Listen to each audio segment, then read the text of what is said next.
Good evening.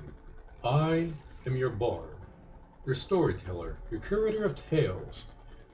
I am Archibald, and welcome to another episode of Fabulously Creepy Stories.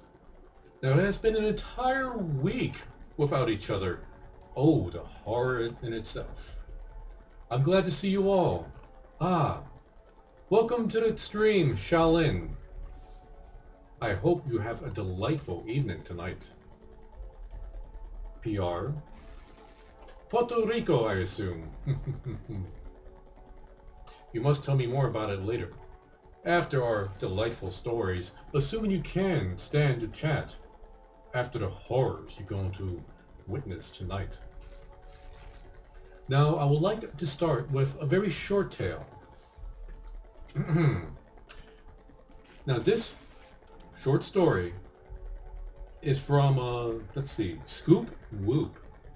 It is titled Hands, written by Minboy.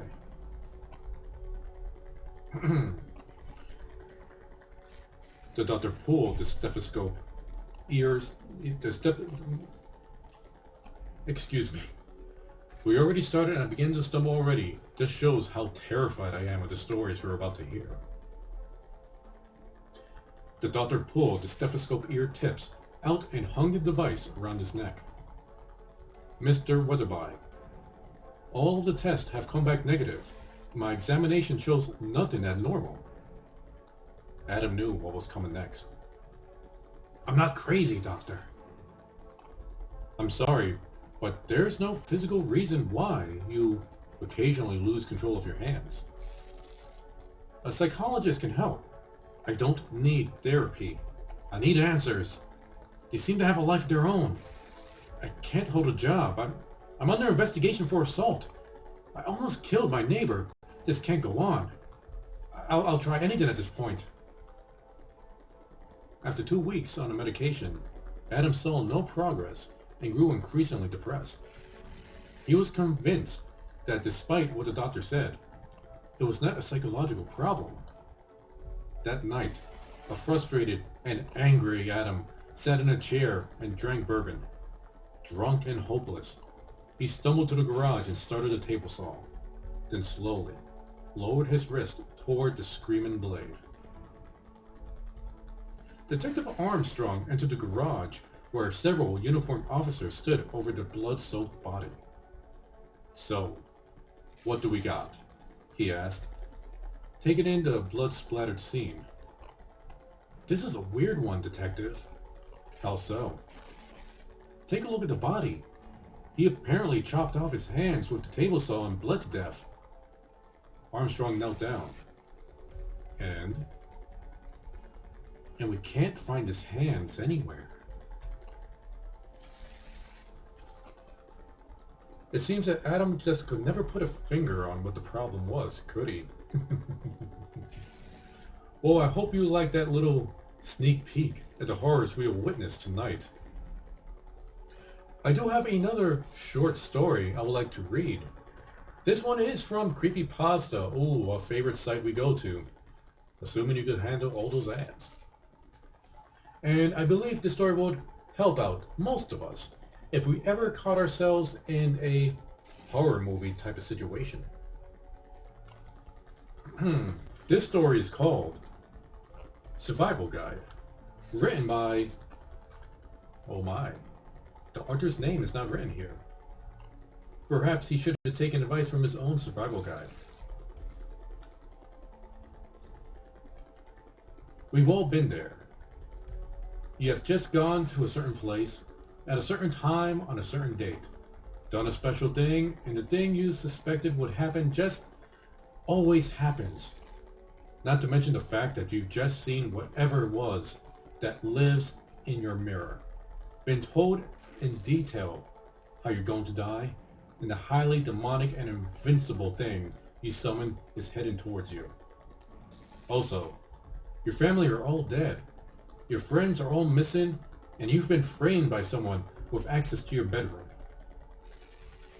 What do you do now, sweet protagonist? Well, you've come to the right place to find out. These are simple rules one must follow in order to, firstly, not become the victim of creepypasta, and furthermore, to come out kicking if the worst does happen.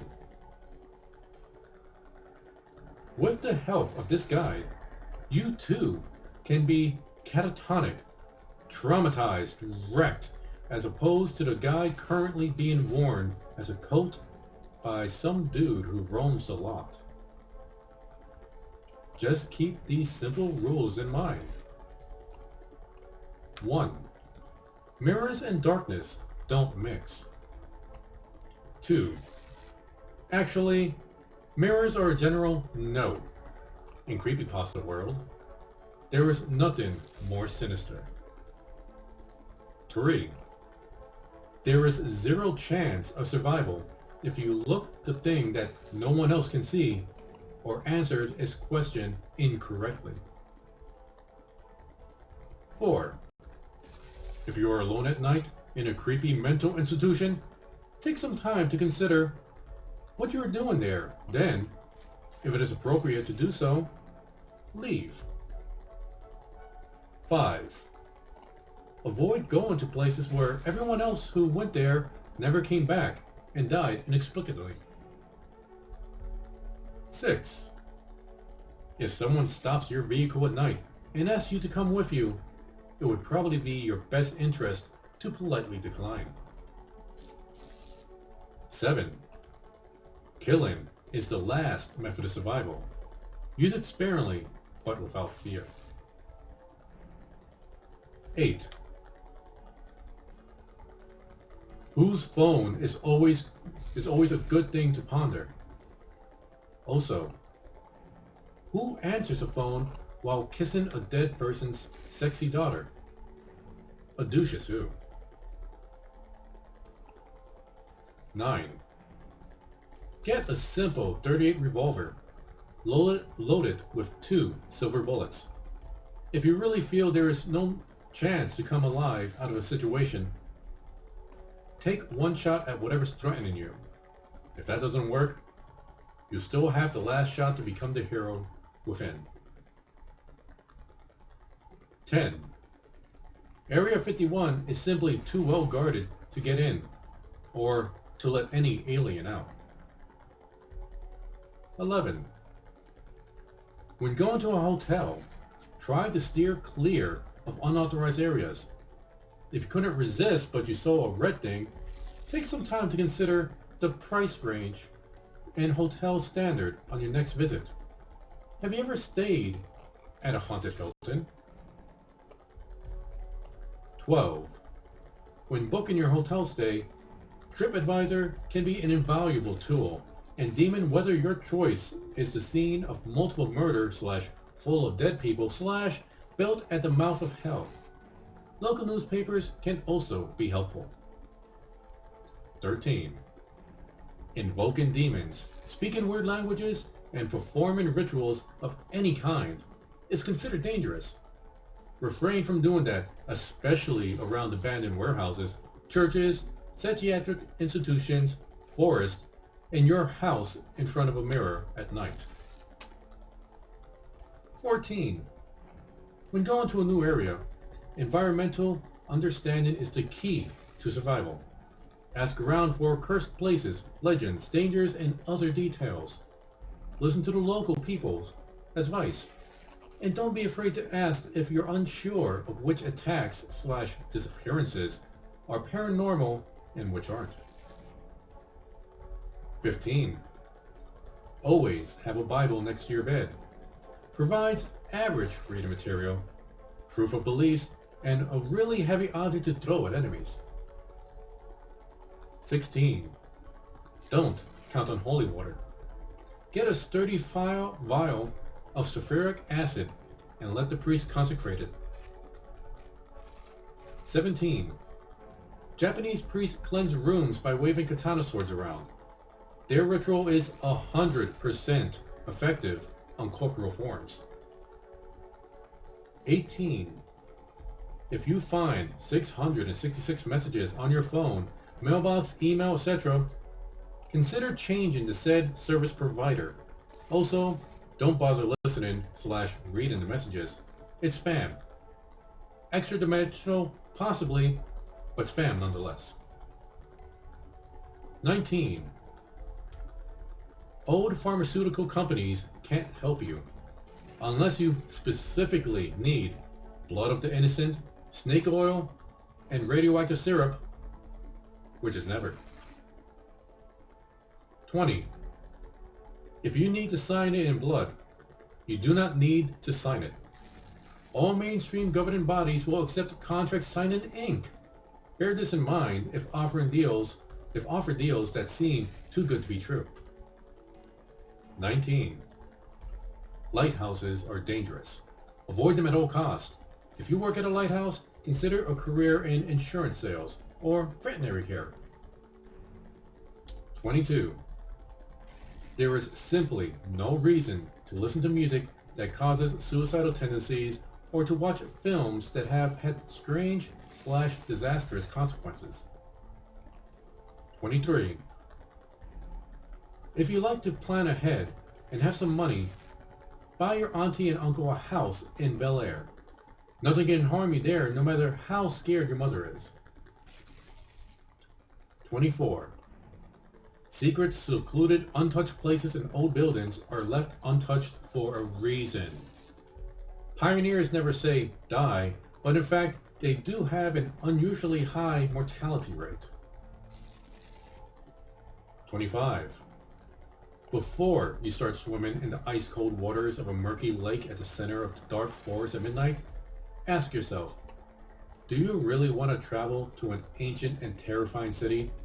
If the answer is no, then stay at home instead and watch whatever quality programming is available on Cinemax. 28.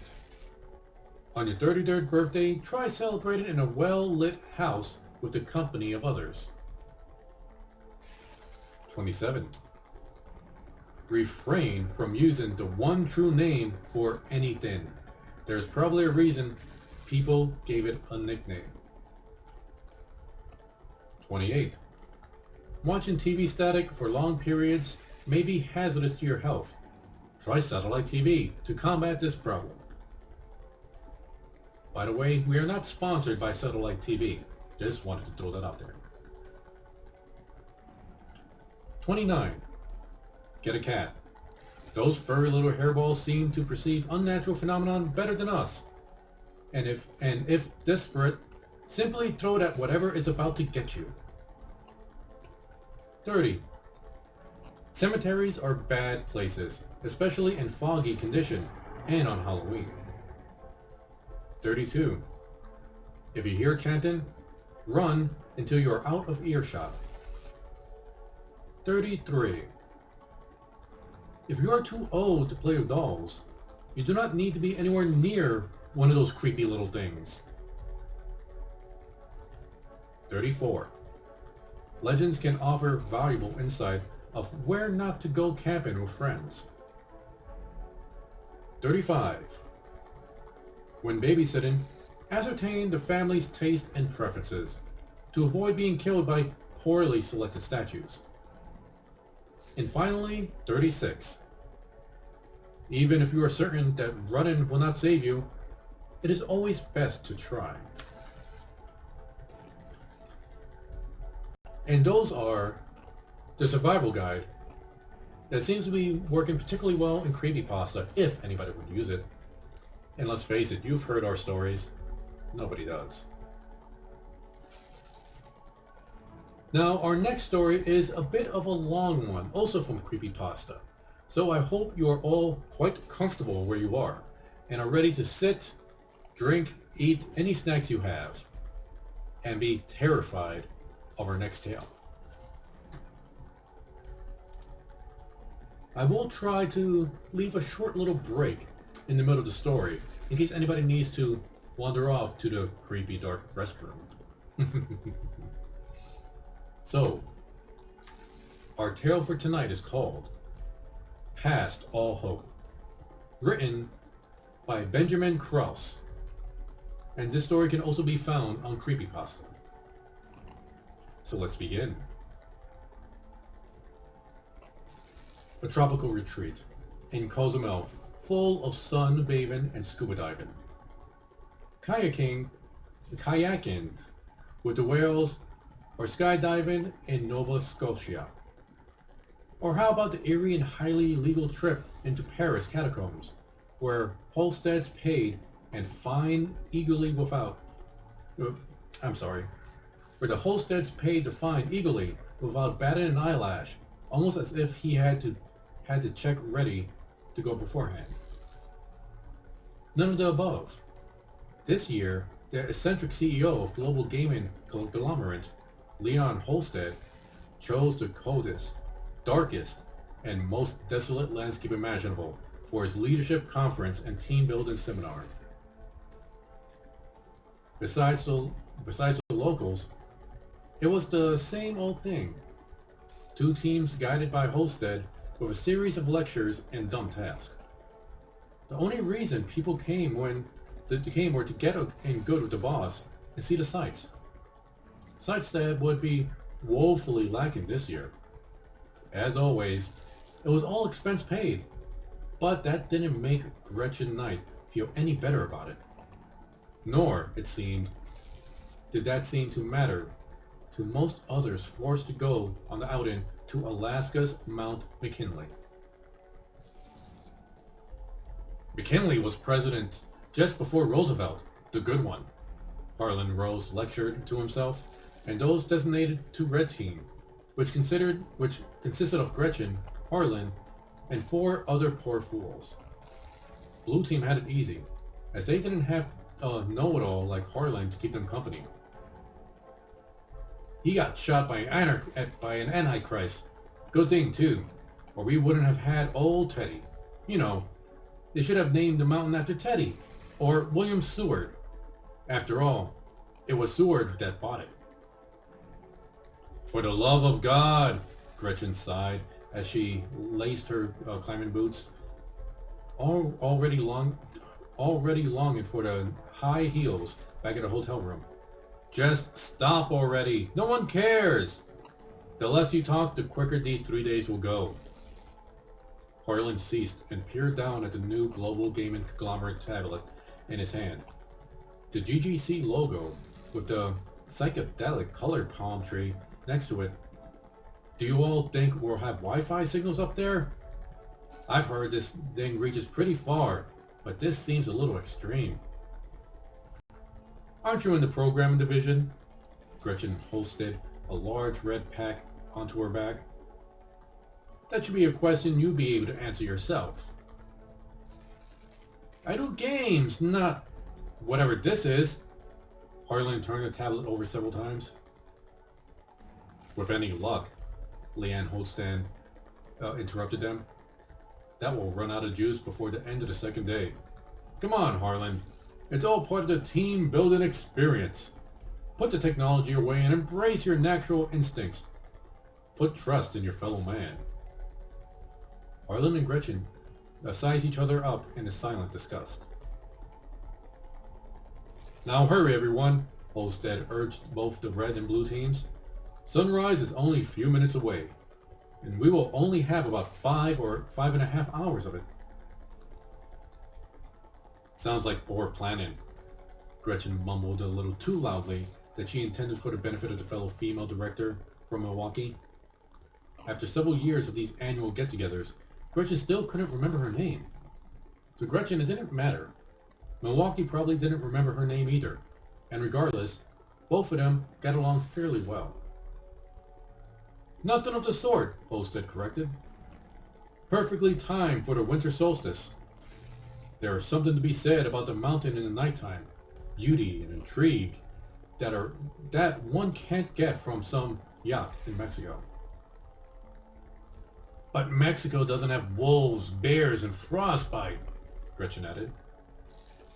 Personally, Harlan added his 2 cents, either one is a hazard waiting to happen. Toes falling off out here, or skin cancer on the beach. Maybe next year we can go to Mayberg, the most haunted town in America. At least there we can stay inside. Oh, listen you two, Holstead shook his head. Sure, this isn't going to be the same as past years, But let that be your team's first lesson. It is all a matter of perspective. When we find ourselves rehashing the same issue or coming by hard times, all one might need to do is flip their perspective around. And so the lecture began. In the email sent 2 months before the date of departure, Holstead outlined his grandiose plan. Every so many miles into the mountains, he had designated GPS waypoints where they would stop and both teams would engage in a new team-building exercise. Each one was accompanied by some all-important seminar about an aspect of GGC's expectations and goals. Usually, Holstead got away with his unbearably cheesy rhetoric, but in the code with snow past their shins, his employees were less enthusiastic. Despite wearing gloves, Gretchen's manicured fingertips were already beginning to dry out and crack. The long treks between waypoints proved that progressing into the mountains was strenuous and more difficult than even Holstead seemed to expect. Now at waypoint 5, they had sloshed through the snow for 4 hours. Maybe we should take a 3-minute break before continuing. Holstead sat down on a snow-covered log, and his breath created white wisp in front of his face. Gretchen moaned and sank against a tree trunk, happy to be off her feet. She tried connecting to the internet through her phone, but found the bars to be too low. I've got a connection, Harlan offered his tablet. What are you trying to look up? When is snow going to melt? She husked facetiously. Oh, that's not going to be for a while. Harlan did not catch her sarcasm, especially not until the blizzard has come and gone. Blizzard? Gretchen stood up and slapped the snow off herself. What blizzard? Harlan stared back at her meekly. I told Homestead before we left. I thought everyone knew. Before he could finish, Gretchen trudged through the snow as quickly as she could towards the eccentric CEO. You all have done a beautiful job so far. If only Red Team could garner so much enthusiasm for... Homestead's paused when he saw Gretchen approach. Gretchen, what may I do for you? A blizzard? Gretchen crossed her arms and tucked her numb fingers into her armpits. And you knew? Now, Homestead gave a weak grin. I know how it sounds, but it's only a little storm, and won't be coming around till about midnight. By then we'll already be tucked in and a little storm. A balding man on blue team groaned as others approached to listen in. There's no such thing as a little storm. It's not that bad, Holstead reassured. I checked the weather reports beforehand, and I vote we go back to the mountain now. While we still have daylight, Gretchen raised her hand. Who's with me? All right, Homestead gave in after several persons from both teams nodded in agreement with the upstart. How about this? I can't force you all to stay in the given conditions, but if you do, then I'll add it to your Christmas bonus. I can take a group back that doesn't want to stay. Harlan entered the conversation late, still wielding his tablet. I've been setting up GPS waypoints every 55 feet or so. We could follow them back to trail like a trail breadcrumbs. Hey, a short red hair from corporate asked. I want to hear more about this bonus. Holstead stood up straight. Let's say 3,000 for everyone who stays. An extra 500 if we try to have a little fun while you're here too. Seeing that the tide turned against her, Gretchen threw her hands up. Are you people seriously going to go along with this? Do you know how cold it'll get? Some people shifted their weight, unwilling to give up their promised gift. Holstead sensed this and added, I guess we better get moving before the storm gets here then. Just a couple more checkpoints, and I promise that we can tent up for the night and get a fire started. How about it, teams? Everyone except for Harlan and Gretchen relented. As everyone prepared to get on and move again, Harlan whispered to Gretchen, "You know, we can still head back. He said we can go." Considering her options, Gretchen realized that grinning and bearing it through the code, she would be able to maintain sanity by sticking close to the people she could get along with. However, if she departed, then it would be several hours of listening to Harlan drone on and on about topics of zero interest to her. Gretchen did not reply, but rather pushed past him and towards the front of their group. As twilight peaked hours later, the group stopped for the final team exercise of the day. Like most of Leon Holsted's group activities, this too was juvenile. Harlan and Gretchen had to participate as a duo in a trust exercise. Holsted tied a blindfold over their eyes and instructed Harlan to guide her through trees and drifts to grab a flag, then back again. The activity went more or less well for others, but Gretchen found following Harlan's verbal commands to be as painful as pulling teeth. Right turn, Harlan attempted a third time. "This way," she said, placing her arm in front of her and keeping from running into anything. "Right! No, I mean, correct! No, turn back!" Harlan bit his upper lip. "Turn to your 3 o'clock! 3 o'clock?" Gretchen tripped on a buried rock and fell face first into the snow. "God damn it, Harlan!" She tore the blindfold off and stumbled back onto her feet, snow leaking down her collar as she did so. For a moment, Gretchen felt like crying with frustration and hatred of the mountain. "Give me real directions, you idiot!" "I did!" Harlan took a step back to avoid her wrath. "It's like the hands of a clock. You know, 12 is straight, 6 is straight back." "Shut up!" Gretchen threw the blindfold into the snow and returned to the group. "Just shut up! I'm done." "Okay." Homestead looked at others. "Point goes to blue team. Better luck tomorrow, Red. I think this is a good place to set up camp as any other. Does everyone remember who their tent companion is?" Harlan high-fived a fellow programmer, as others less enthusiastically paired up. To Gretchen's pleasure, she got the director from Milwaukee. "So, Gretchen, have you ever set up these things before?"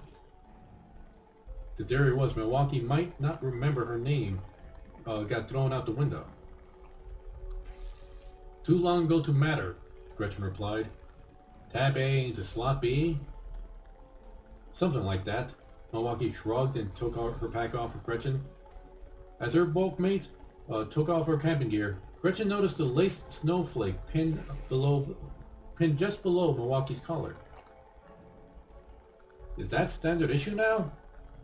Gretchen gestured as an addition to Milwaukee's garment. "No." Milwaukee tapped the snowflake.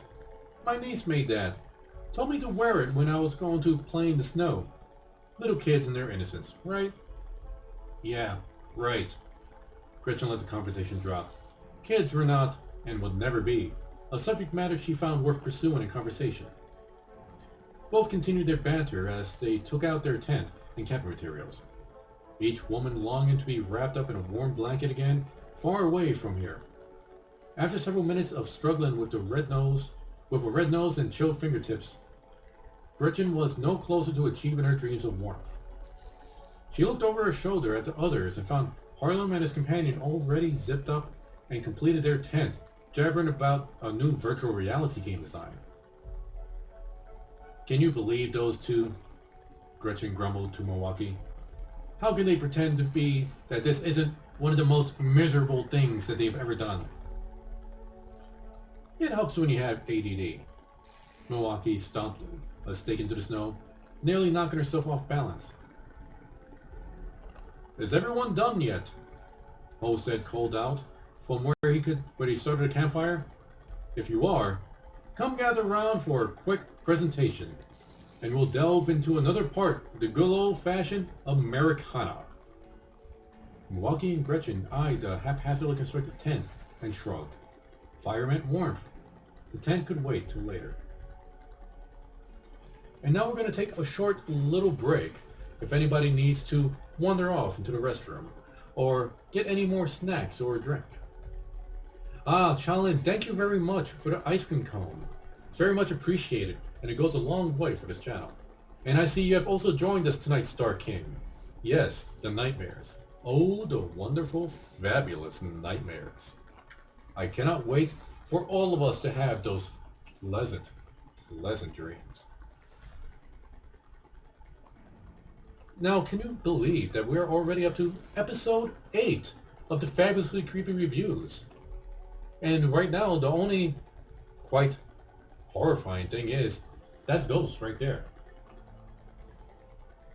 I can't get rid of it. I tried.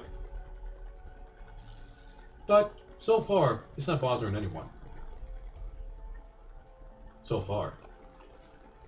So, I hope you're all ready for the continuation of our tale.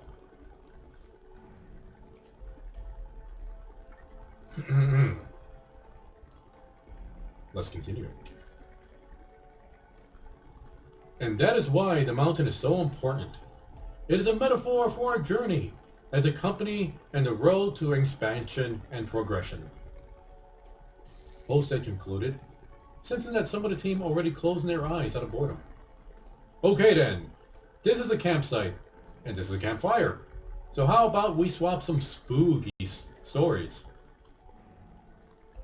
I've got one, a corporate exec stated. 13 people were stranded on a mountain, freezing their buns off, and became human icicles. The end. I might need to take that story one of these days. Yes, well, Holstead said glumly. Seriously though, does anyone have a story to share? Anyone, don't be shy. Several of them looked from one another, but no one stepped up to participate. Fine then. Holstead rubbed his hands together and placed his face close to the fire. I've got one. Great, Gretchen mumbled to Milwaukee. $30 says it's about team building. You're on, Milwaukee nudged her.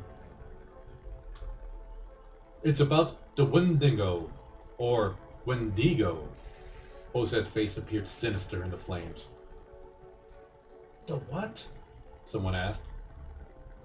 Holstead tried again, this time accidentally burning himself in his proximity to the flames. The Wendigo! A ravenous beast that scours the Alaskan wilderness. No, Harlem interrupted as he pressed a few buttons on his tablet and scrolled down. I'm pretty sure it's only an Eastern Canadian and New England thing. Well, this one's in Alaska. Holstead tried ignoring him. It has been seen right here on Mount McKinley. When?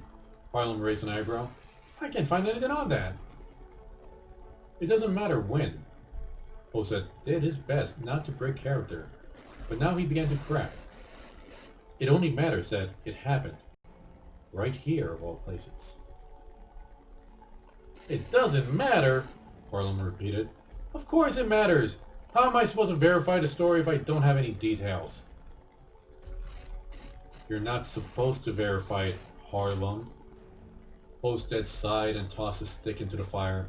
The twig crackled and popped as his voice took on a more exaggerated tone. Spooky stories aren't supposed to be true.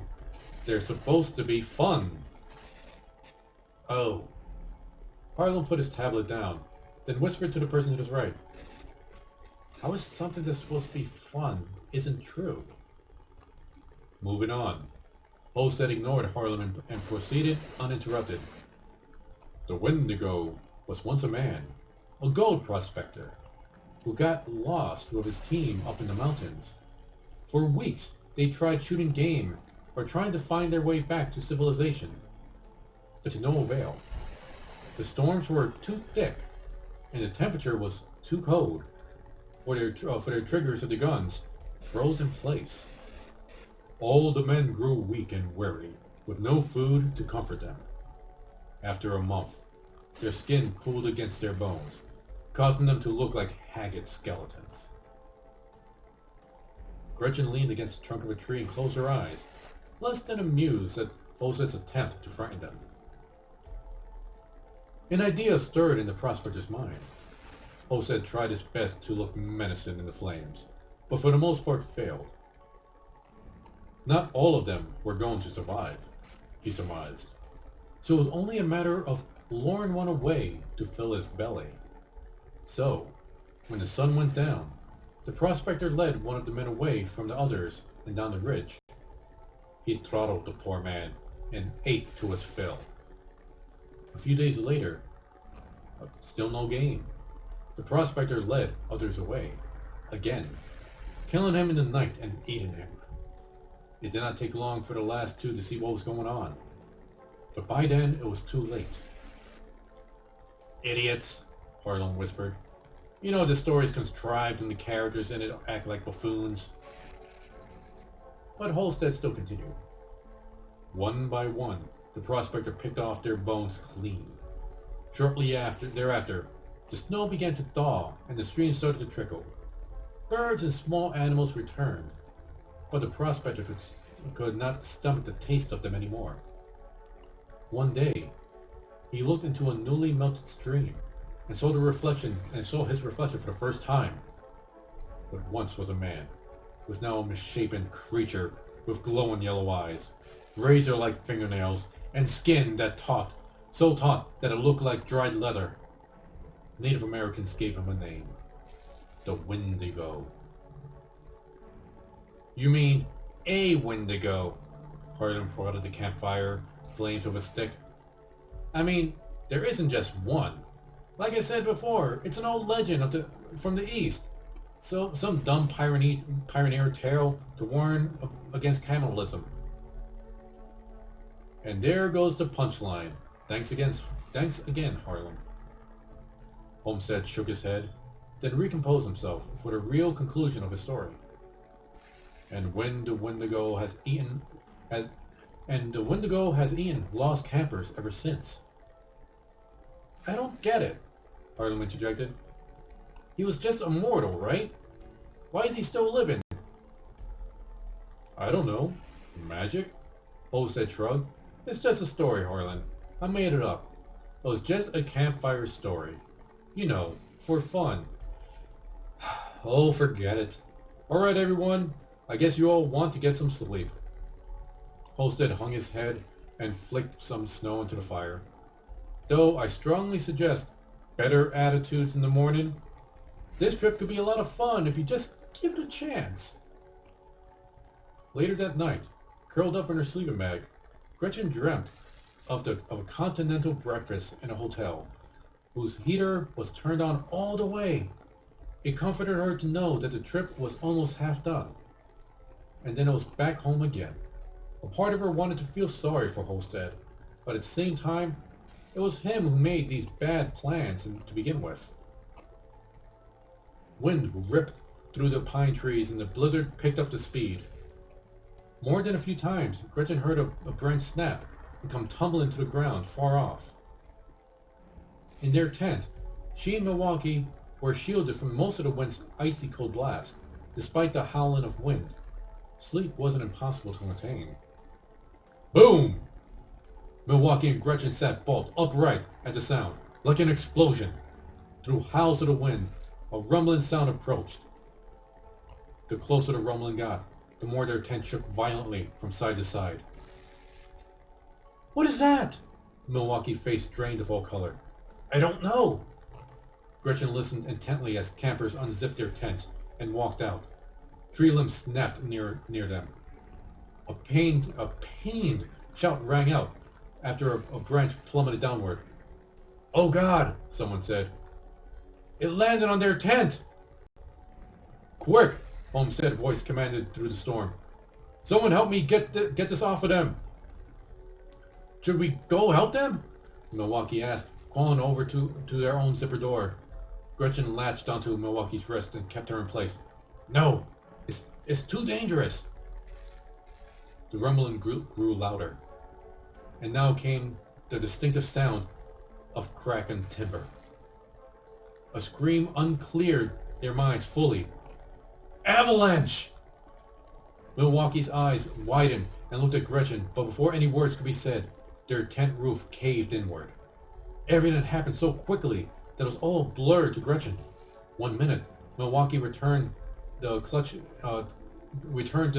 Gretchen onto her wrist, and then next, both of them were crushed by several hundred pounds of snow. Before the avalanche struck them, several screams had begun, but were all abruptly cut off in one fell swoop. In a confusing blur, Gretchen and Milwaukee were swept up and tumbled, head over foot, in a ripping vinyl in their tent. Their bodies twisted and rolled, but yet their hands remained latched tightly together. Cracks and snaps, both near and far, joined in the rumbling of the avalanche, and Gretchen felt a spike of pain jammed through her left arm. Though the pain ripped through Gretchen's body, their hands remained locked.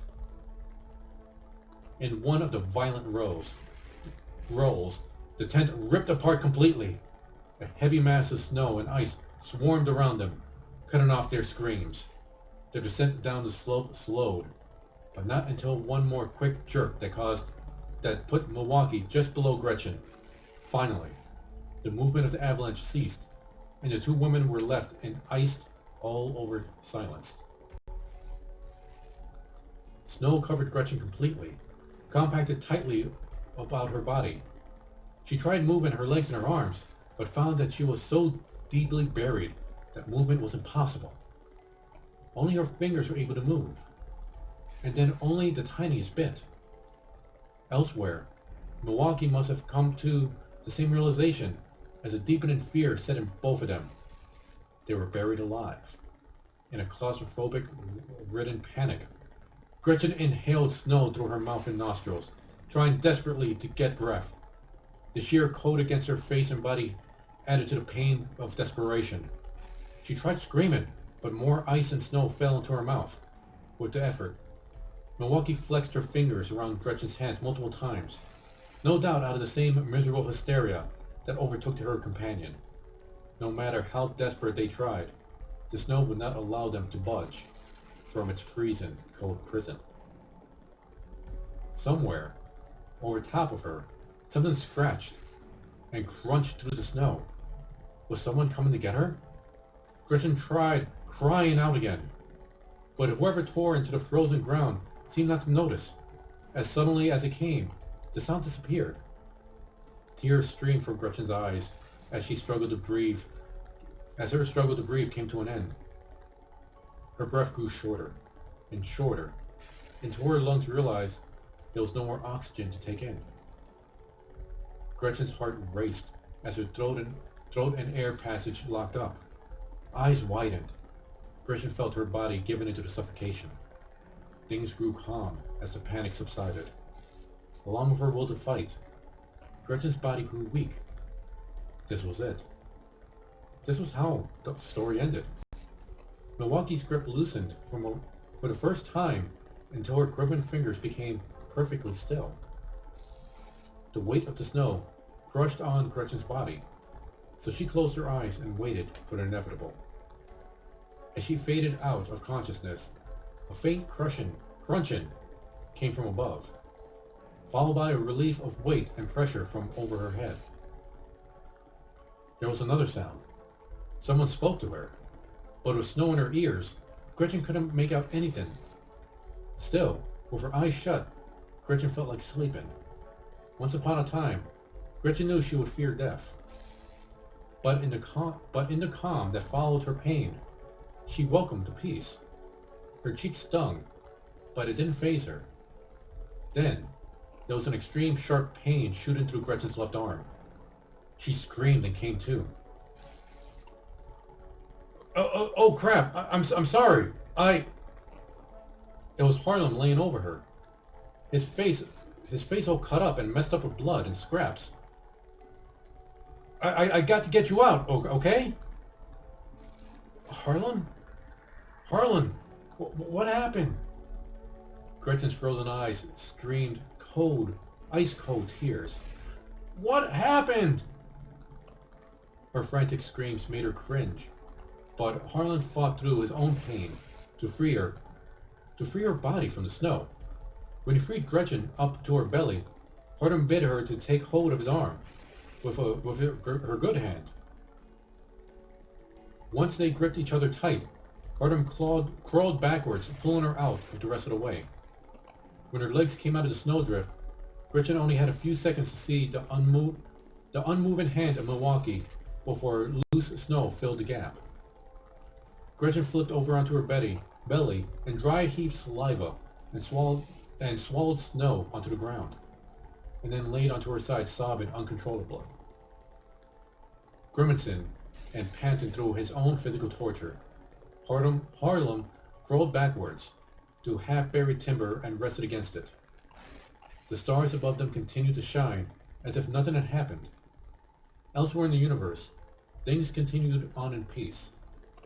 Gretchen observed him and observed how he leaned back as if dazed and half asleep, not fully comprehending his distress. Harlan! Gretchen still shocked and with fear and despair, but was beginning to regain herself. Where is everyone? I don't know. The avalanche knocked me out, but I assume somebody else made it. Harlan pointed behind her to a human-sized depression in the snowfield, where someone appeared to have dug themselves out. A shallow set of footprints led away from the hoe and into the forest. I hope they're going to get help. Gretchen considered the footsteps. How? How did you know where I was? Pieces of a tent shone through. I just dug in hoping to find someone, he admitted. Gretchen cast her eyes to the ground. Thank you. You saved me. Harlan ignored the sentiment. I almost didn't have enough energy to do that. Working under adrenaline, I guess. The snow inside her sleeve and clothes caused Gretchen to tremble, but she fought through it. Harlan, we need to get the others out. She attempted to rip into the snow like Harlan had done, but stopped as she shrieked from the pain in her arm. You're going to have to do it. My arm, I think it's broken. Harlan, they need us. Harlan wiped his cheeks and gestured with his right leg. I told you, I'm done. At first, Gretchen didn't see what he was getting at. More careful observation, though, brought to her attention a jagged white protrusion sticking through his poofy blue pants. She was horrified by the sickly white bone covered in smatterings of red blood. A piece of her mind denied the sight entirely. We have to try! Gretchen cried out in frustration. Regardless of the protest, her arm allowed her no leverage. They're dying! Maybe they're just trying to crawl out like you did. We have to help them. I tried climbing the tree when I saw the avalanche come. I never got fully covered, only beaten up pretty bad. Harlem hung his head in silence for a few seconds. You were almost gone when I found you. There isn't anyone else. We're it. Along with whoever was able to dig out and walked away. When he finished, Gretchen pounded the snow under her feet as a new wave of desperate screams and crying took over. No! She was under here, with me! I felt her! I have to try! Gretchen flung snow in every direction until she collapsed onto her belly, no longer able to fight through the pain. Who? Harlan's eyelids dropped. Who was there? Gretchen paused and trembled with a new wave of grief. Her name was... Harlan, goddamn you! Why would you ask me that? Just asking. Harlan remained on his back, gazing up at the night sky and letting his breath slow. As quickly as it came, the blizzard had blown out of sight, leaving the forest quite still. A thought occurred to him. He had quickly shifted through his pants pocket for the tablet. After taking a look, Harlan let it fall to the snow. The tablet screen was fractured in several spiderweb patterns, and its frame was cracked so severely that the internal damage was certain. What do we do? Gretchen tried to recompose herself. Do we just wait here? No. Harlem shook his head from side to side. We have to find some sort of shelter. Or get to civilization, or we're going to freeze to death. Well, what? She choked through sobs and shivers. How are we going to do that when you have one leg? Do you think that you can support me if I lean on you? Harlem slowly hoisted himself up, using a tree behind him for support. It'll still be hard, but it's the best way. Shouldn't we make a splint for your leg first? Gretchen watched as tears slid down his own cheeks for the first time. What are you gonna make it out of? Harlem clenched his teeth as he waved her over to help him stand. We don't have any straps. None of us are in a condition to dig, and the more time we waste, the more likely we're not going to make the night. Gretchen nodded and stood. We followed the footprints then. How do we know whether that person who made it knew where he was going? For a moment, he said nothing. Then Harlan rose his head and locked eyes with her. We don't. For the first few steps, made both of them question whether this plan would work or not. Any weight that Harlem allowed on his bad leg jarred the bone protruding through his pants. After those first, barely successful attempts at progression, the two worked out a system with timing and balance that they moved along at a slow but consistent pace. Added to the difficulty was that every now and then the snow would collapse under their weight, causing both Gretchen and Harlem to stumble. How far could they have gotten? Gretchen gazed between the pines and the seemingly endless and straightforward set of footprints. No one could have come out of this going that quickly. Shock and adrenaline can have odd effects, Harlem offered. Either way, the trail's leading us downhill. Maybe we could catch up with them before the three of us freeze. Harlan, Gretchen paused. Her cracked lips parted in an expression of confusion and muddled contemplation. Have you taken a look at these tracks? They ceased their trek to observe the print in front of them more closely. The size of a normal human foot. The only odd thing about it, at first glance, were dug into points at each toe should be. Also, each print seemed to only skip the surface of the snow, whereas the body of the weight of Gretchen and Harlan made them struggle through almost a foot of snow with each step. Leaks? Harlem suggested. I guess. Gretchen wasn't convinced, but couldn't devise her own alternative story. Over an hour passed as the two struggled along their way. The blistering cold stabbed their faces and numbed every portion of their body. Will alone kept the two survivors continuing onward, along with the knowledge that whoever's trail they followed was created by someone who seemed to know what they were doing. After so long, Gretchen surmised that their invisible leader couldn't be continuing on their quick pace for much longer. Every now and then, Gretchen mistook a shadow of looming pines up ahead as being the elusive trailblazer. However, after a couple of blinks or approaching closer, none panned out to be humanoid. Wait! Harlan put his hand to his chest. Look! Gretchen followed his gaze to the trail ahead of them. The footprints continued ahead into a snowy plain surrounded by ice-capped pines. Once reached the center of the plain, the trail prints ceased. Searching the trees and looming branches above, Gretchen sought any sign of the maker of the prints, but found nothing. What's going on? Gretchen shivered, and shivering toned to violent trembling as the freezing cold over her limbs was supplanted by intense terror and despair. Where is he? Where did he go? Harlem looked over to his shoulder and tried to size up the situation. Maybe the snow blew over the trail. There hasn't been any wind since the blizzard ended up just a little after you pulled me out. And none of the other tracks are covered. Gretchen almost let go of him in panic, as panic took over. Hello? Are you out there? Hello, we need help, please! Stop it! Harlem cupped his hand over her mouth. There's already been one avalanche today. Don't cause another. There's no one here. But the prince, she stammered. Where do you think the maker went? Harlem asked. Into the trees? Maybe he flew away? Either way, Gretchen, we need to consider the possibility that this was just some sort of animal. Her eyes bulged.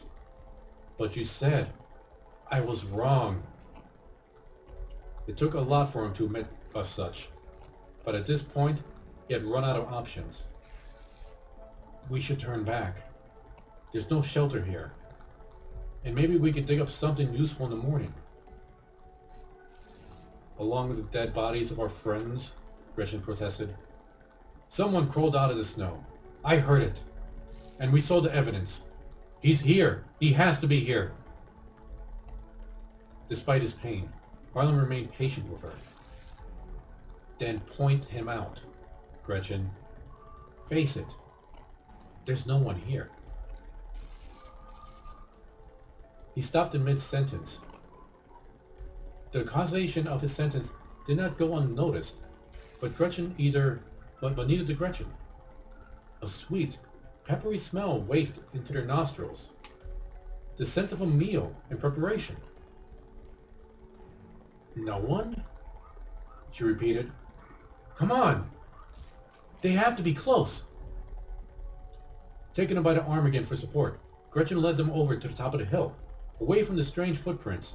She followed the scent and felt a surge of energy pass through her, such that Harlem had to squeeze her arm to slow Gretchen down. Standing on top of the hill, a small cabin built against the hillside came into view. A faint yellow glow came through the slates of the door frame, letting the two know that they were not alone. I told you! Gretchen could barely control her excitement. Someone was out there! Harlem's ice-crusted eyelids blinked twice. It takes an adult to admit when they are wrong. And for once, I'm glad to acquiesce. Their descent down the hill caused them more distress than any other element of their journey. More than once, their feet slipped on the embankment, causing Gretchen or Harlem to rely on the other to keep them from tumbling. To prove nigh impossible for Harlem, who could not bear the weight of his own bad leg, and with every instinct writhed with pain. Gretchen's good arm grew tender with the amount of pain squeezes Harlan laid on it. Grayish-white smoke billowed from the cabin's chimney, mixing with a starry night above. At the bottom of the hill, both Gretchen and Harlan nearly forgot their pain. All around the outside of the cabin were small footprints that had led them here, still bearing the unique cleat print of a pattern of the toes. A pile of chopped wood laid to the side with a double-bladed axe embedded on the topmost log. Next along the blade side showed its age and abuse. The nearer the duo got to the door, the more prominent the sweet smell of burning pine wood became. Harlan, what's that? Gretchen hesitated and pointed out a crude wooden split between the two trees. A pair of shears, straight-edged clippers, and a bone saw lay near the spit amidst a mass of red-tinted snow. It's where he cleans out his game, Harlan shrugged. Someone who lives out all the way here has got to do some of his own hunting and preparing. Gretchen eyed the blood-stained area suspiciously, but her need for warmth and shelter overrode her fear. They mounted the low wood porch, and Gretchen knocked on the door. Hello? Is anyone there? We need help, please. We've been out here for... Shh. Harlan placed his finger to her lips. Hear that? She waited, but could hear nothing other than the boiling kettle. Hear what? Exactly. Harlan twisted the doorknob. There's no one inside. With the door swung open, A breeze and warm air wafted over them. For the first time, it seemed feeling returned to Gretchen's fingers. Throwing caution and courtesy to the wind, both Harlan and Gretchen staggered in and closed the door behind them. Snow dripped from their stiff pants and boots over the beaver skin doormat. Skins and animal hides hung around the room as functional appliances and decoration. Near a cracked stone fireplace was a 7-foot tall coat rack with several thick coats of bear's and moose skin draped over it. Before Gretchen could observe any more, the coats bent over toward a kettle over the fire. It was then, to her embarrassment and horror, that she realized the rack and apparel were not inanimate objects, but a man. Gretchen gripped Harlan's shoulders with white knuckles as her fellow survivor spoke in a voice broken by shivers. "Sorry, mister. We wouldn't have barged in, but it didn't look like anybody was here." The hides covered every inch of the man before them and to such a level that they could not even see his skin or features. Still, without speaking or seemingly acknowledging that the two intruders had arrived, the colossal-sized man scooped 2 bone-white bowls into a kettle and filled them with steaming stew. Keeping his head low so that neither Gretchen nor Harlan could see his eyes, the giant set the bowls down at the table made for 2, and pointed with a bear-clawed gloved hand at the 2 carved spoons on either end. "Eat," he commanded in a raspy tone that echoed through the room. We can't." Gretchen removed her gloves to allow her fingers freedom from their cold and damp confines. "We're hurt bad. We need rest. Bandages. A doctor." "Eat." The man lifted his cloaked head and stared her to silence with yellow eyes, the rest of his visage being obscured by the skins covering him. "Eat, then rest." Before Gretchen could protest any more, the fur-covered giant stepped through the doorway and disappeared into the bitter cold. As he departed the cabin, their host slammed the door behind them, causing the dishes on the table to shake. "He's right," Harlan staggered to one of the wooden chairs, itself covered in deer hide. He kept his bad legs straight and winced as he lowered himself. "That meal will warm us up." "How did he know we were coming?" Gretchen cautiously took her own seat opposite of him. "Maybe he heard you shouting and saw us staggering down the hill." Harlan shrugged and examined the cruelly carved spoon in his hand. "Okay." Gretchen hesitated and took the spoon, bowl, and its contents. "But what about those prints? Harlan, they led from the accident site to here, then disappeared. None of that sounds odd to you? And why didn't he come to help us?" "There's a rational explanation for everything. Besides, I've already explained the footprints to you before we found the cabin," he said with mouthfuls of stew. "Come on now and eat up.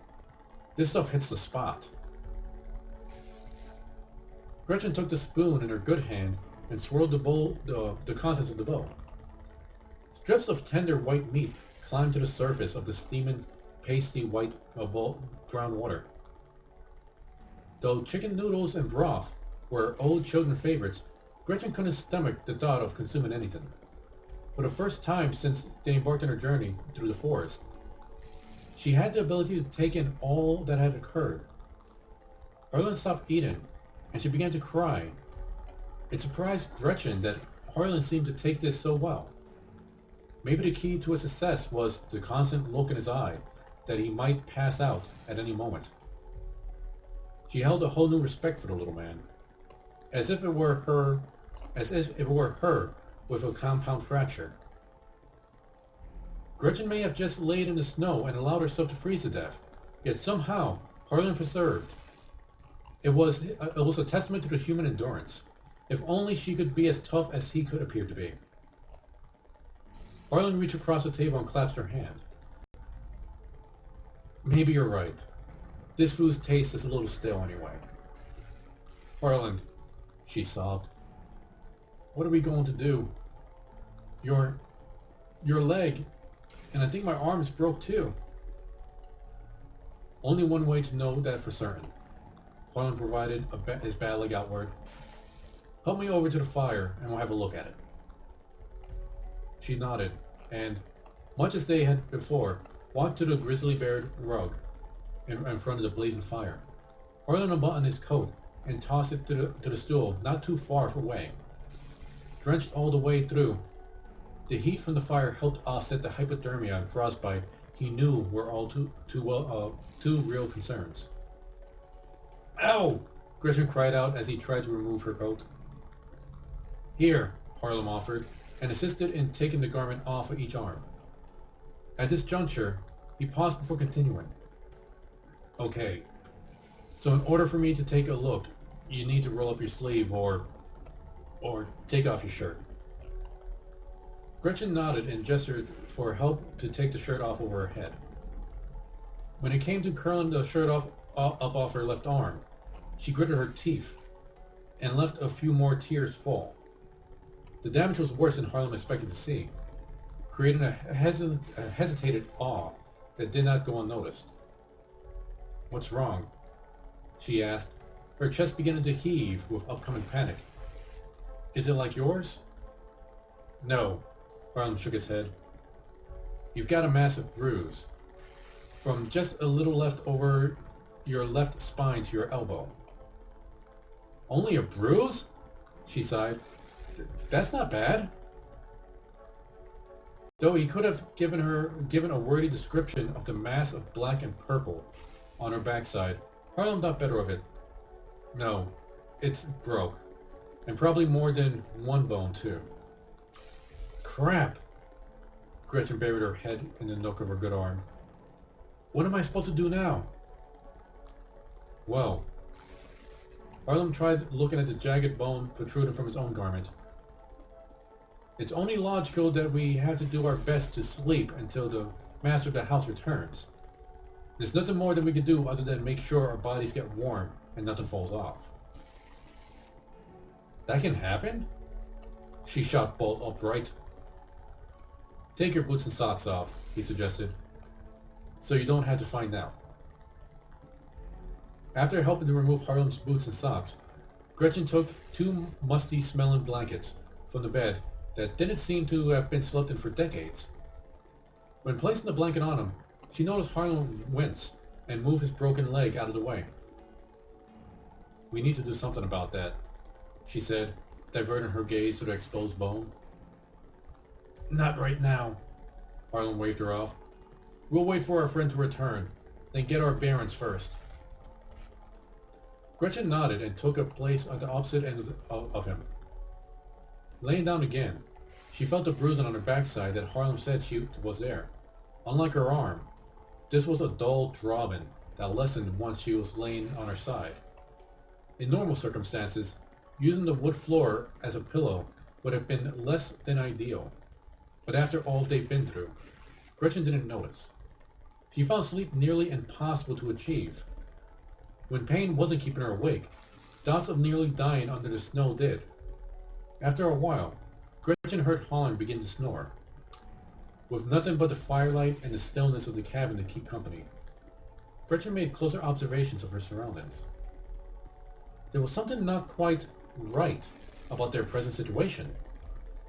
What were the odds of some loner living out all the way here?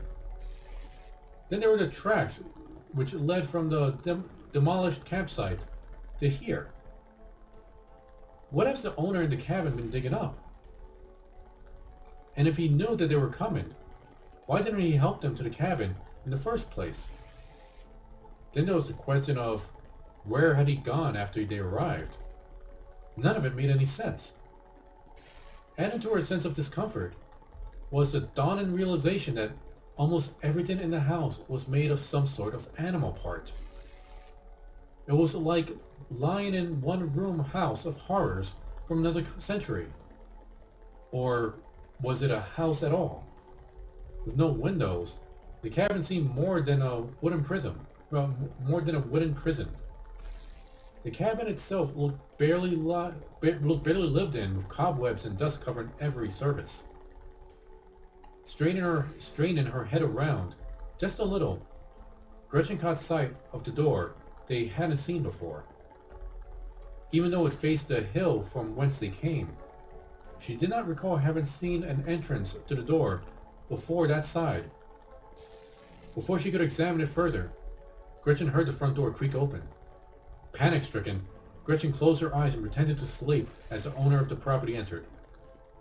Even with her ear pressed to the floor, she could not hear the heavy footsteps or footfalls of what must have been there.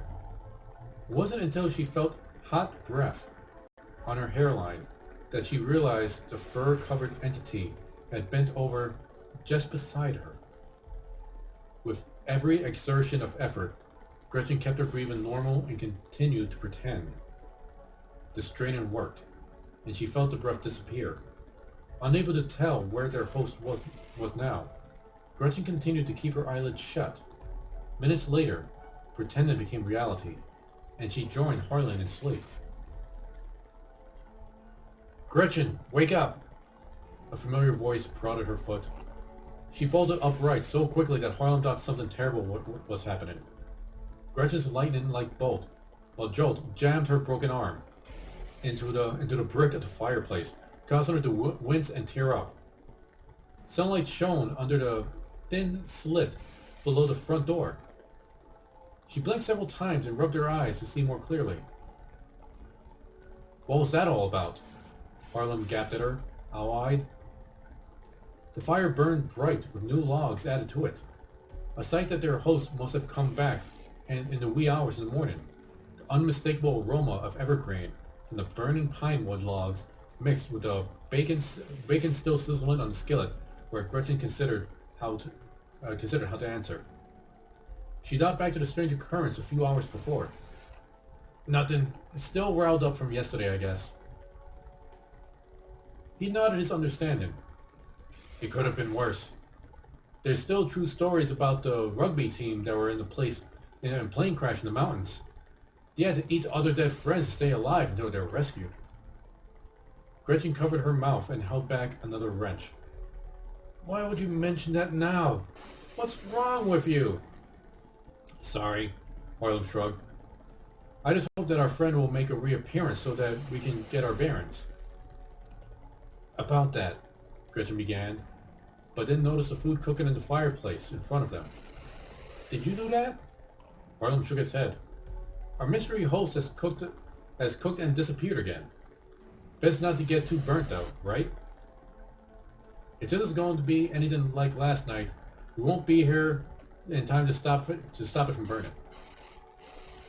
"Have at it then." Gretchen crawled out from under her blanket and retrieved both of their coats. "I couldn't stomach anything yet, even if I wanted to." She placed the coats near the fireplace to dry them, then took the skillet out of the fire and laid it next to Harlan. The savory scent of the bacon didn't seem quite right to her. Like the cabin, there was something that just didn't sit well with her about the whole thing. "Did you stop to consider where the hillbilly gets his bacon from, and where there's no farms or grocery stores around here?" Gretchen asked as Harlan peeled the strip from the skillet and tore into it. You could be ingesting squirrel." "Then it's the best squirrel I've ever had," he winked. "Seriously, you're missing out. Tastes kind of like the normal thing." Briefly reconsidering, Gretchen leaned over and almost lifted the piece off. The red and the white lines of the strip waved in between her fingers, and the tail of fat at the bottom. Grease and the slimy texture made her recoil, and she dropped the strip down and dry reached. "Not a big carnivore, I take it?" Harlan asked as she staggered away, wiping her hands off her pants. "No, that's not it." Gretchen struggled to find the words to describe the feeling, but couldn't. "It must be the situation." She reclined in the wicker chair near the fireplace. As Harlan ate, Gretchen reconsidered the door and noticed it the night before. Next to it, at eye level, was the grizzly bear's head, mouth agape and snarled. What Gretchen was drawn to the most was the beast's red eyes. The more she looked at it, the more the feeling of being watched crept over her. He was grieving over Tommy last night. The words blurted out of Gretchen's mouth before she could stop herself. Harlan licked his fingers and furrowed his brow. What do you mean? After you went to sleep, Gretchen began, worried those noiseless footsteps may be standing on the other side of either door, listening in. He came in and knelt over me. It was creepy. I could feel his breath. It was hot. Too hot. That's insane. You were by the fire, that's all. Though the reason it made sense. You could tell that Gretchen wasn't moved by it. Probably heard him come over to warm himself up. It's his right, you know. It is his house. But that's just it. Gretchen caught herself going into hysterics. I didn't hear him. He just appeared next to me coming inside. Okay. Harlan accepted it just a little. Let's say that's what happened. Listen to his speech. He's got to be a little slow. Combined with the isolation, and you have the perfect storm for social awkwardness. That's not it, she protested. What do you want me to say about your illogical deductions? Harlan threw his arms up in the air. He's a ghost? So let's go aimlessly gallivanting into the woods? Not to mention that neither of us are in the shape to do that. If we weren't fond of this house, if we haven't found this house, we'd both be dead right now. She paced in front of him. Who's to say we still won't be? Now that's a tad extreme. Harlan crossed his arms and leaned back. The man's opened his home to us. If he wanted to kill us, why not do it just right when we walked in, or while we were asleep? You need to get a hold of yourself. The conversation was interrupted by a thwack from outside, followed by several more, in rhythmic succession. Gretchen peered outside and get a glimpse of their fur-clad host. Working by the gourd-covered split, the owner of the house used a hatchet to cut away slabs of meat around the rib cage of a skinned animal. The creature's head and limbs were nowhere near to be seen, but guts and entrails spilled to the ground told you that the cleaning had happened recently. Another thwack from the hatchet flecked blood onto the host's fur-covered arms. Though Gretchen was sure that she hadn't made much noise coming outside, nevertheless, the yellow-eyed giant swung around after his latest thrust and stared at her. An awkward silence followed, in which Gretchen and their host stared each other down. His yellow eyes scanned every inch of her, looking for something that Gretchen couldn't understand. Friend. Hurt. He grunted. Yes. Friend is hurt. At first Gretchen had thought he was growling at her, but she understood enough of the noise coming from his mouth to answer, Friend is hurt bad. Inside. Fix later. The response came in a guttural drawl.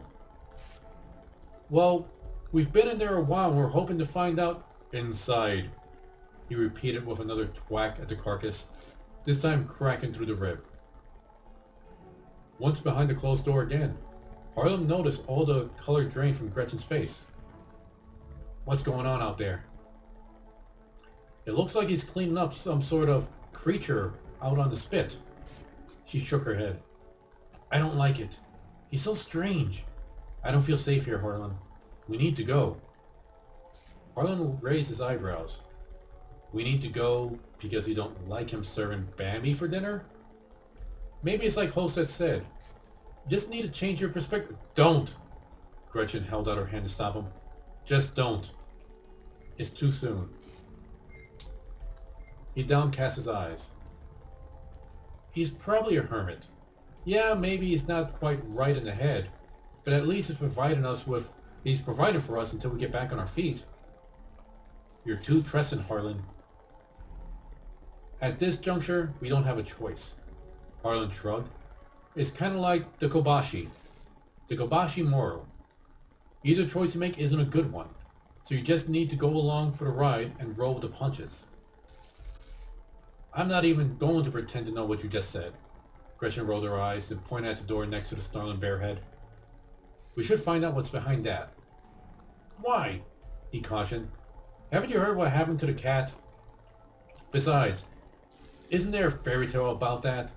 Bluebeard or something? Yeah, Gretchen affirmed. And Bluebeard was killing people too. You're just being irrational.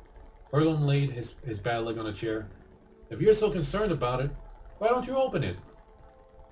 I suppose I will. She looked quickly at the light coming from the front door, but didn't see any shadows present. Don't let the brooms fall on top of you. Though, if you do, take out the Nimbus 2000 for me. Harlan chuckled. Seriously, though, I'm sure a recluse like him wouldn't want a stranger snooping around his personal things, so make it quick. She had already begun to approach before Harlan completed his sentence.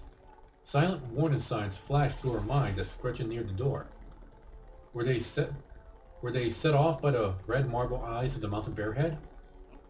Or the memory of the two beady pupils in the cabin's owner? Whatever the reason, an icy chill crawled down her spine as Gretchen's hand touched the handle. Forget it. Just turn around and let Harlan laugh at you. Go on, Dan! Harlan supplemented his voice in her head. Show us all the terrible, horrible things a man keeps in the closet. Gretchen gulped and decided to ignore the warning sensations. Her fingers tightened around the doorknob and twisted. All that build-up for a locked door. Harlan shook his head. You could always ask him for the key next. No, I can't. Gretchen prodded the center of the doorknob with her fingers. There isn't anywhere to put a key. Clutching the handle, Gretchen thrust the full force of her body weight against the door. Still nothing. She slammed against it several more times, but to no avail. It's locked, Harlan. Gretchen ceased her work as her left arm and shoulder began to ache with effort. It's locked from the other side. Or he hasn't used WD-40 in a while. Harlan shrugged. Admitted, you aren't exactly in your peak amount of strength.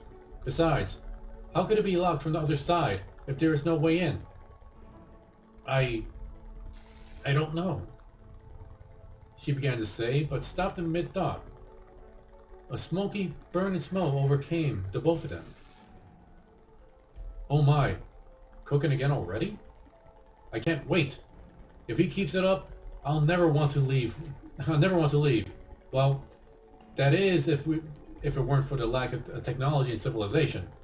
Harlan clutched his stomach as it rumbled. He reached out his hand and stopped Gretchen as she passed by towards the front door. Come on, quit bothering the guy, Gretchen. She pulled out of his grasp and flung open the front door, immediately spotting a large fire beginning under the spit. What Gretchen saw put panic into her. On the top of the pile of wood, being used for kindling, was the blue winter coat. Barely visible through the flames were the letters GGC, with her corporation's multicolored palm trees logo emblazoned on the coat's breast pocket. Even more eye-catching was the laced snowflake pinned to the bottom of the collar. Stumbling down the porch, Gretchen plowed into the snow, forgetting that she wore nothing to cover her bare feet. She waded through the foot-high drifts toward the bloody spit, the large blaze underneath cooking the skin ribs over top.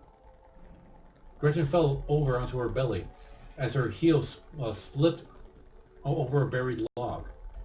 The sharp pain shot through her left side, but she fought forward, reaching her hand out into the flames for the coat.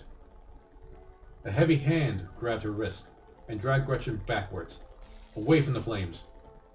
No! She cried out. No, let me go!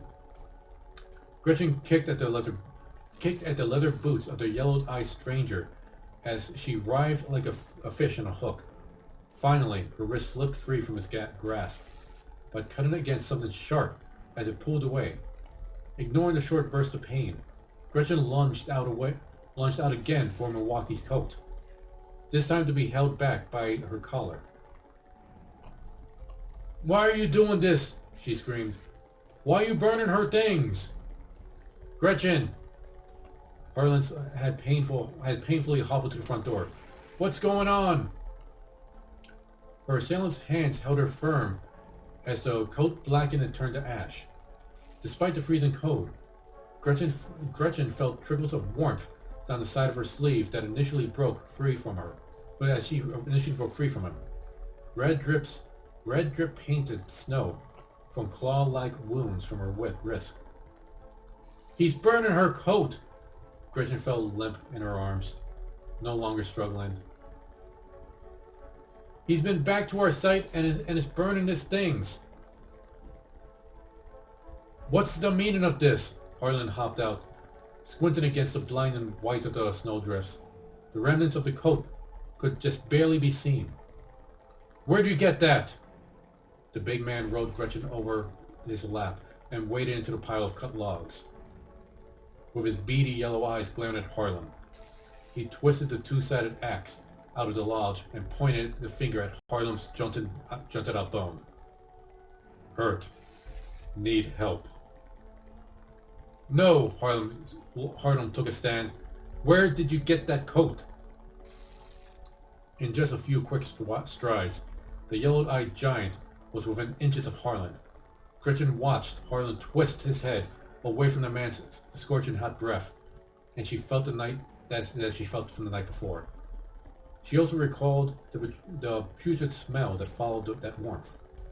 "We fix. Now." Before Harlan could protest, one fur-covered arm lifted him up and over the giant's shoulder. Gretchen gaped in horror as both Harlan and the stranger disappeared into the house, followed by a thud and a pained shriek. She staggered to her feet and waded through the snow toward the cabin. With her feet numb and cold, Gretchen tripped upon entering, but caught herself on the doorframe. The giant had thrown Harlan against the wall, causing the thud that she had heard from outside. Now he had knelt beside Harlan, as the wounded man came out of his daze. At first the assailant prodded the jagged bone. "Ah! Stop that!" Harlan cried out and squirmed. Instead of letting up, two brown fingers lifted the fold of skin under the loose bone. Gretchen watched in horror as she realized that the hands of their host were deformed. Each curved finger was 2 inches longer than her own and ended in pointed, triangular, claw-like nails. One of the claws pulled out the meat of the muscle of the wound, but Harlan's attempts at struggling were weak and futile. "Stop it!" Gretchen rushed the man and tore at the furs covering his head and neck. "You're hurting him, you son of a—" Just as she grappled with his clothing, the giant gave a backhanded swing. The force of his smack sent her reeling onto the cabin's table behind her, and rolled her over the top of it onto the floor. She landed on her broken arm, forcing her to involuntarily scream. The furs she gripped had come with her, now leaving him exposed.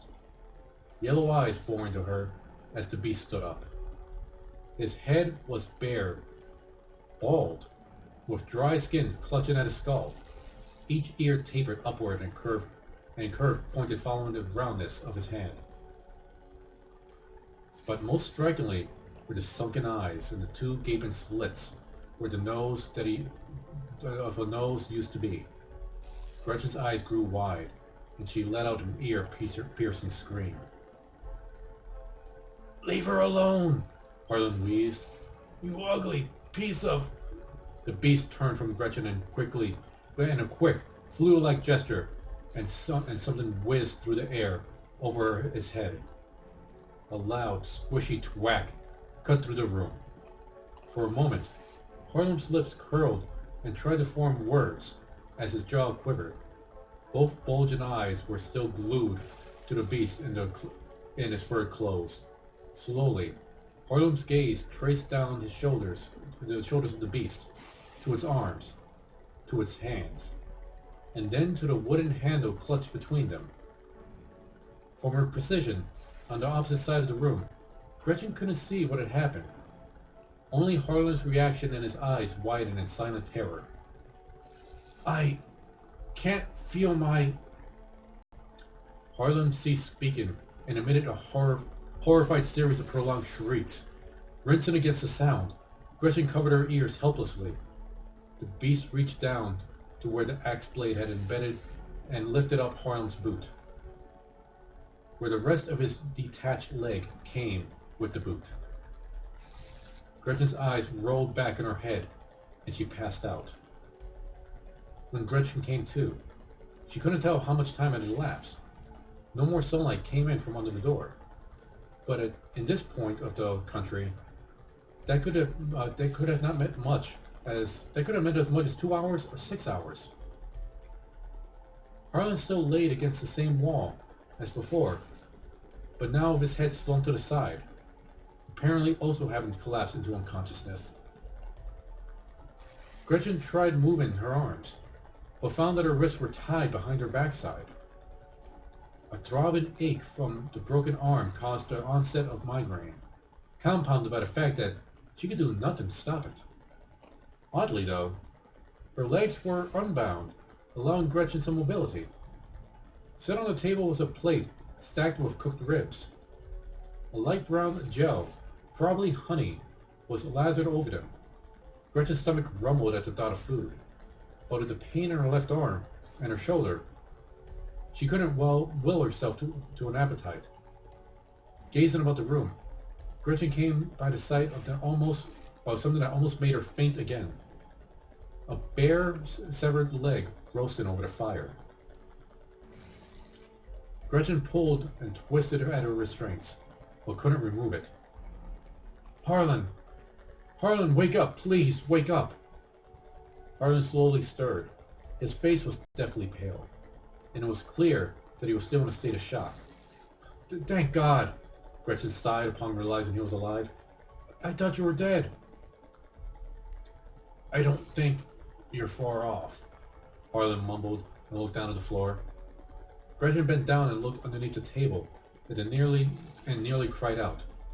Blood from his wound poured all over the floor and underneath Harlan's resting body. How much blood have you lost? Gretchen turned away to regain herself. Too much. Harlan breathed deeply and leaned back against the wall. I'm so tired.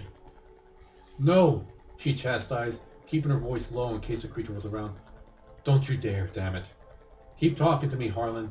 Don't you dare leave me alone here. He opened his mouth to reply when the front door swung open. The beast still hadn't recovered his head covering, leaving visible those features discard and repulsed Gretchen. Its yellow eyes scanned the both of them. Then it proceeded to the table and took one of the honeyed ribs from the plate. When the creature opened its mouth to take a bite, Gretchen spotted its malformed, broken, and jagged teeth. Inside the ripping of the meat of the ribs, the creature crunched through and chewed both the meat and the bone. Gretchen turned her face away from the sight. She closed her eyes and tried willing the entire situation to disappear. Hot breath tickled the hair on her forehead, and Gretchen quickly reopened her eyes. The creature's face was barely an inch away from her own. She opened her mouth to scream, but closed it again when the beast raised one of the honey-coated ribs to her lips. Eat. The noseless creature pinched Griffin's arm. Grow big. Gretchen twisted away from his horrid face. The beast cackled in a raspy, crackling bellow, then skidded across the room toward Harlan. But for the first time, Gretchen paid attention to its light, tiger-like footfalls. The silence and fluidity of its movements was astonishing for a creature its size. Still crouched over, the beast held the meat to Harlan too. Harlan pursed his lips and struggled at the point at the pointy-eared creature tried to force ribs into his mouth. Again, the monster howled with laughter and departed. As the creature turned its back towards them, on its way to the fireplace, Gretchen twisted her wrist, still stuck in its bindings. Her broken arm sent sharp pain signals through her side and her body, but Gretchen had no choice but to preserve, rubbing her wrist along the splintery sides of the log wall behind her. Gretchen felt the bonds begin to release. All the while, she kept her eyes on the beast at fire. Using its claws, the creature checked the condition of the roasted leg. With a quick swipe, the giant took the limb from the fire and sunk its teeth into one of its big toes. Bone crunched and snapped as the beast chewed and swallowed. When the creature's eyes fell upon her again, Gretchen paused in her work, half afraid of what she had just heard. For a moment, the entity gave her a suspicious look and wrinkled its face, moving its jaws and its tongue in a circular motion. The creature finally opened its mouth and pried out a piece of the toenail stuck between its teeth. The beast approached Gretchen one last time and lifted her chin to the jagged claw with a jagged claw. It turned her head from side to side as if checking for something, then stormed out of the front door. Gretchen waited for a few seconds before attempting to dislodge her restraints again. "Harlan, are you still there?" she asked. A tear fell each time her bad arm rubbed against the wall. "Yeah, I'm here," he replied, still as if in a daze. "If I came over there," Gretchen began, "do you think you could undo my bonds?" "I can try," Harlan nodded. "No promises." Gretchen waited to make sure that the host wasn't returning, before standing up and making her way to Harlan. His hands reached for her restraints, then froze. "Do you know what these..." Harlan stopped. "Never mind. Just don't freak out when you see them." Every time Harlan tugged at the binding, Gretchen cringed. This whole thing was a nightmare. She cursed Holstead for ever bringing them here, and cursed the snow for not having killed her outright. "What is it?" Gretchen asked, trying to take her mind off the pain. Harlan paused, and then continued to work as if she hadn't said anything. "If he's not human, then what the hell is he?" She tried again. "I don't want to speculate or something like that." Harlan kept to his work. "I'm not capable of..." "Naming the impossible," Gretchen completed his sentence. "Do you think that he could be what Holstead was talking about?" "Wendigos don't exist," Harlan sighed. "How can you say that?" Gretchen sniffed back tears. "How can you say that when he did this to you?" "Because I don't live in fantasies," he mumbled. "This isn't a fantasy. It's a goddamn nightmare." Tears fell, but when her hands began to behind her back, Gretchen couldn't wipe them away. "Do you think I want this to be real? Do you think I want this to die?" Harlan interjected. "Be served on a plate?" Gretchen felt her bindings loosen inside. "He was eating one of us. You are eating one of..." "You don't know that," Harlan snapped. "You don't frickin' know that." Gretchen placed her hands in front of herself and saw purplish red marks around both wrists where she had been bound. She turned around to thank Harlan, and then she saw the bindings by his side. "It's sinew," Harlan explained. "From some animal he killed." "How do you know it was an animal?" Gretchen shuddered. "You don't know that," he glared at her. "And you don't know it wasn't." "How is it that you can still be so skeptical?" She knelt by him and motioned to his leg that was no more. "You saw him cooking you." "Don't you understand?" Harlan screamed himself into tears. "If this is a..." A cannibal, like you said. Then I do it too. Damn it, Gretchen, stop talking about it. It was then she realized that Harlan wasn't meaning to imply that this was a fantasy world, but that he was. The little man was pleading with her not to break his delusion, a self-protective mechanism. Perhaps it was the only way for Harlan to maintain his sanity as he followed the white rabbit ever deeper into hell. After his outburst, Harlan laid his head back and closed his eyes, seemingly to shut out the world around him. "I'll get us out of here," Gretchen whispered. "I promise." Against her better judgment, Gretchen let him sleep. There were no weapons in the room, or anything that she could use to break out of it. Whatever weapon she came up with would need to deal a quick and strong first blow, or else the strength and ferocity of the beast used on her would turn against her. A beast. Gretchen considered the description and found it wanton. The more she thought about her captor, the more one word flashing through her mind. Wendigo? Irrational. Maybe. But where Harlan couldn't fathom it, the belief kept Gretchen going. It gave her a foundation to stand on, something that made the situation less confusing. The only area not searched was the cabin's mysterious door. Gretchen tried the handle, only to find that it was still locked from the other side. She turned to Harlan again, who remained still and his eyes closed.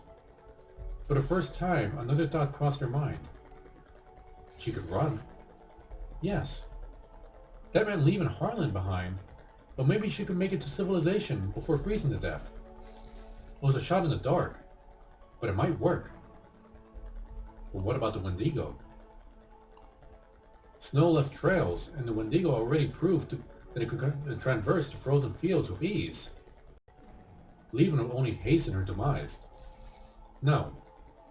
If she and Harlan were to survive, the Wendigo had to be defeated. That meant getting through that damn door. As Gretchen slid down her socks and boots, she considered the deteriorating condition of the cabin's features. The deteriorating condition of the cabin's features. The musty blankets, the dusty interior, the cobwebs in the corner. If the house was as old and decrepit as it looked, then there was a chance to get through the door after all. Standing back, Gretchen kicked at it as hard as she could. The frame shook, but other than that, nothing happened. With even more force, she laid into it. This time, she heard a whining crack in the wood. "Come on," she murmured and slammed her foot into the door several more times. The creaking grew louder and more pronounced, until finally the door frame splintered and the door gave way. Gretchen's heart pounded as she gazed into the dark void beyond the door. Even Harlan looked up to observe the new development. Cold air rushed through the space, causing Gretchen to reach for her coat before entering. "Wait," Harlan wheezed. "Gretchen, you may not want to see what's in there." "It's the only way," she crouched next to him. "And I have to know." Harlan nodded. "If you hear it come in, don't turn back. It'll know now. There's no telling what it might do." You're calling him and it now?" She clasped his hands. "Just hurry." He ignored her. "And be prepared for the worst." Stepping through the door was like walking into a demented Narnia. The closet opened into a craggy, cavernous void. Rusty tools that looked weathered and aged and disused rested on shelves or bent hooks. A hollowed-out section of the wall to her immediate left tapered to 2 red points. The marbled eyes of a bear trophy. She peered into the space and saw a fireplace and table clearly, though through the red tint. "He's been watching us," Gretchen whispered to herself. "But this wasn't put here for us. My God. How long has he been?" She backed into the cabin with loose doors. Gretchen jumped away at the dusty jar as the dusty jar fell through one of the swaying shutters and smashed into pieces on the floor.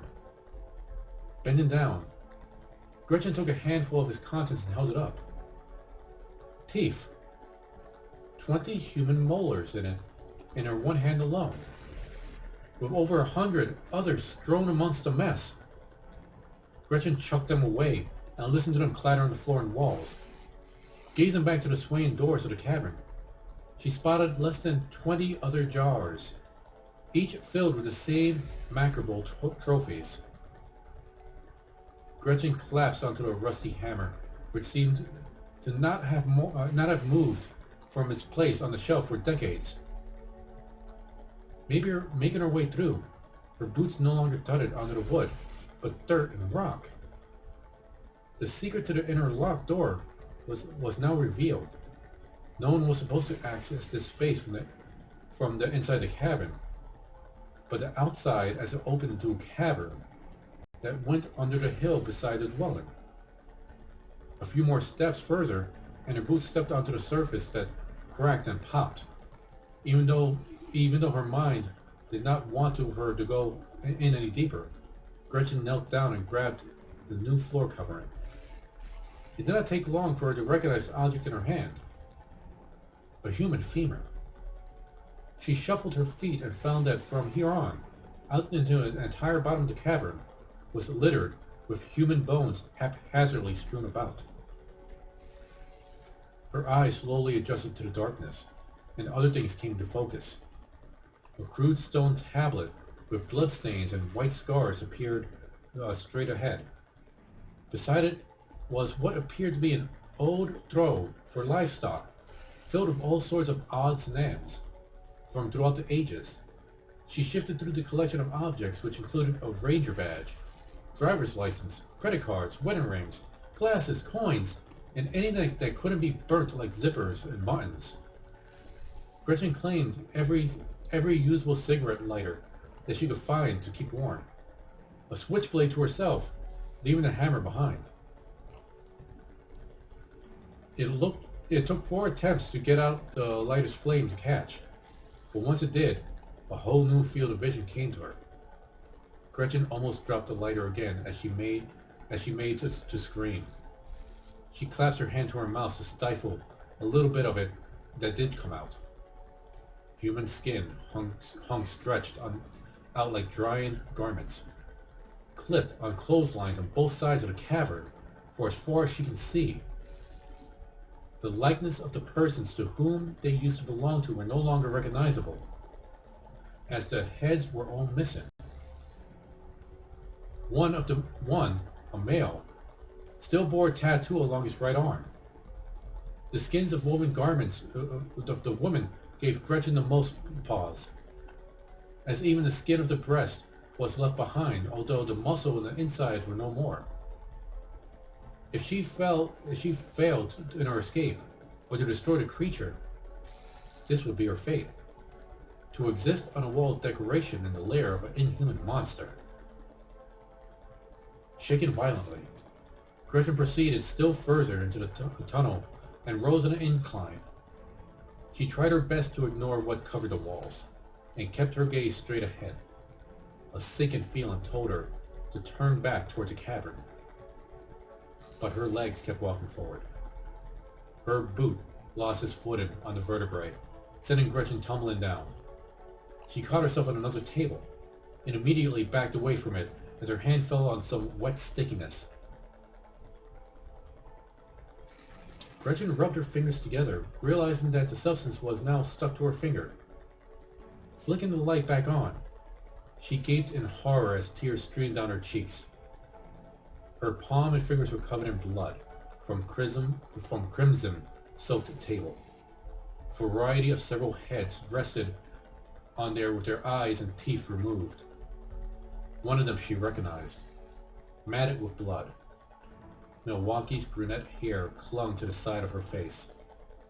Just another head among many in various states of decay.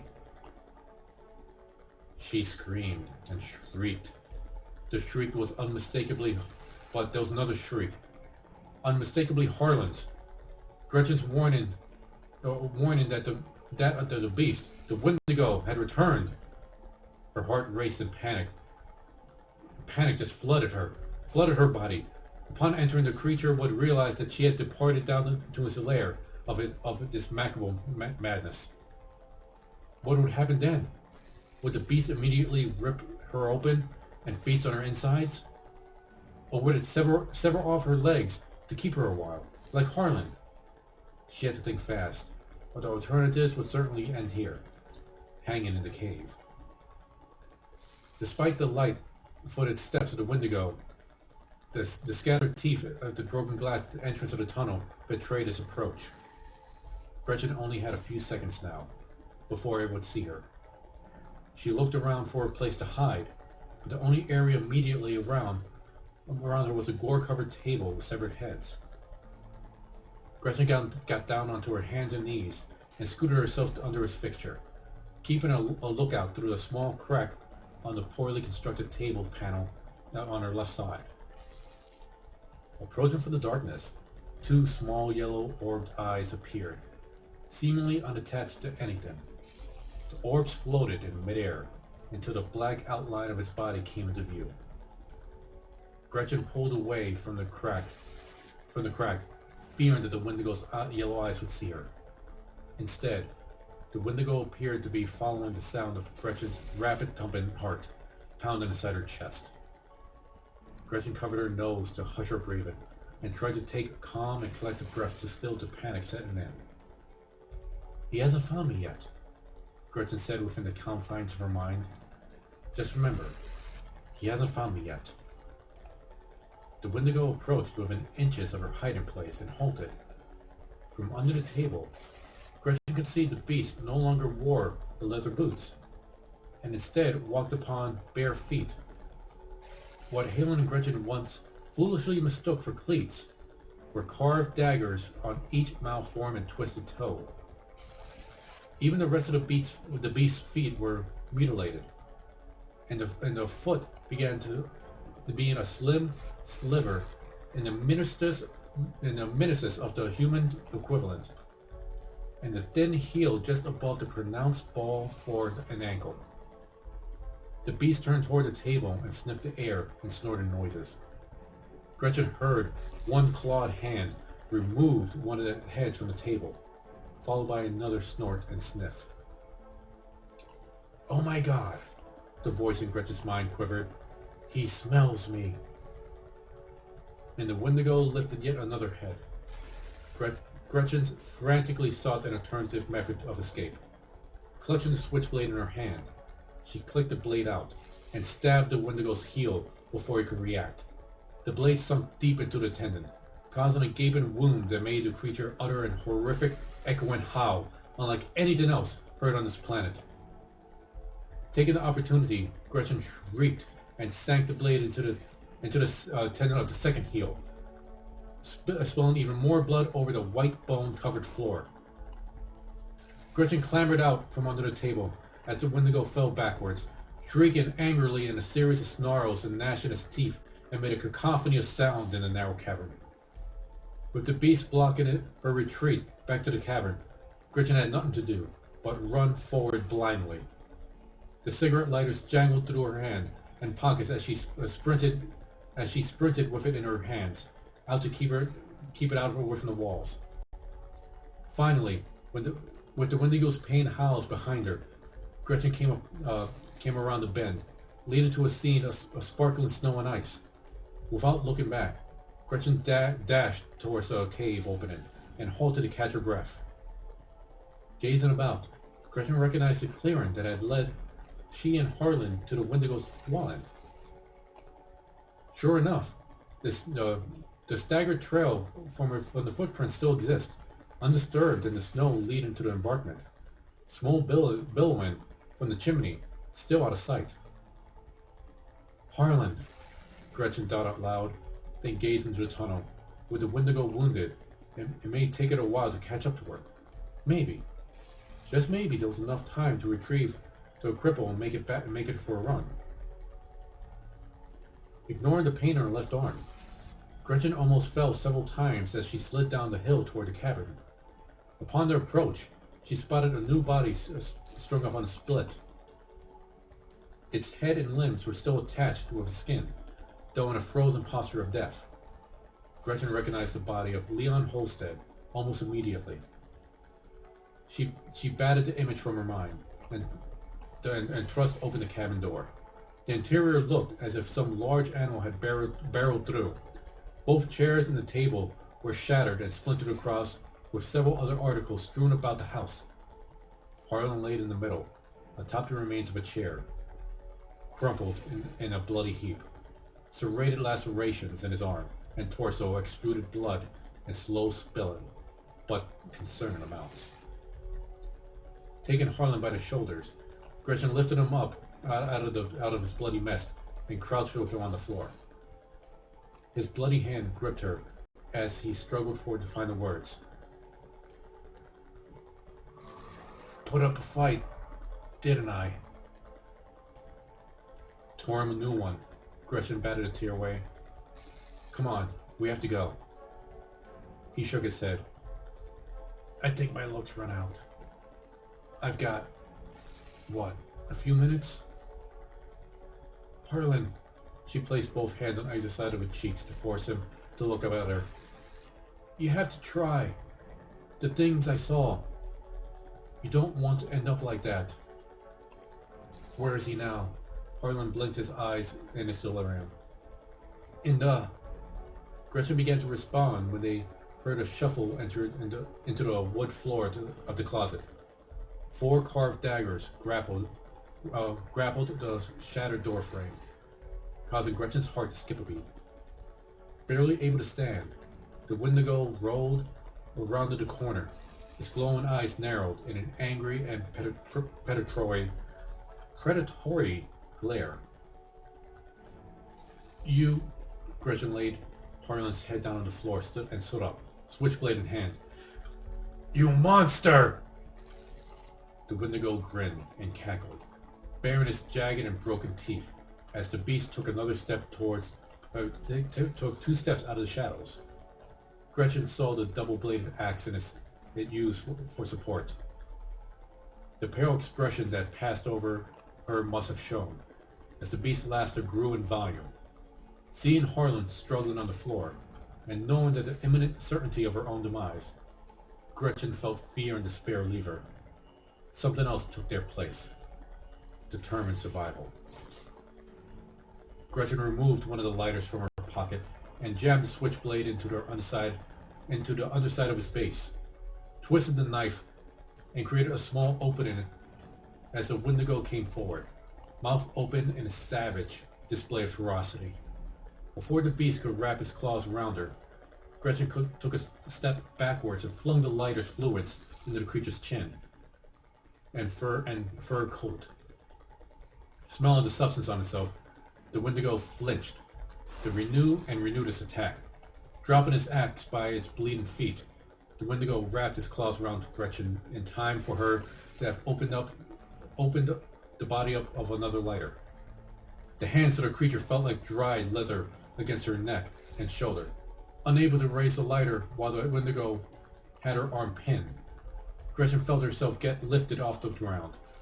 She twisted and struggled to no avail. The beast opened its mouth, exposing its rancid breath, and lunged at her neck. Thwack! The Wendigo dropped her abruptly, howling as it sank to his knees. Dazed, Gretchen squirmed away from the monster's claws. Then saw what happened. Harlan, in a last burst of energy, drove the axe blade clean through the Wendigo's already gashed open left heel, severing almost the entire foot and leg off. Crying out in an ear-splitting set of shrieks, the beast clutched at his appendage, cursing in a language that neither human could understand.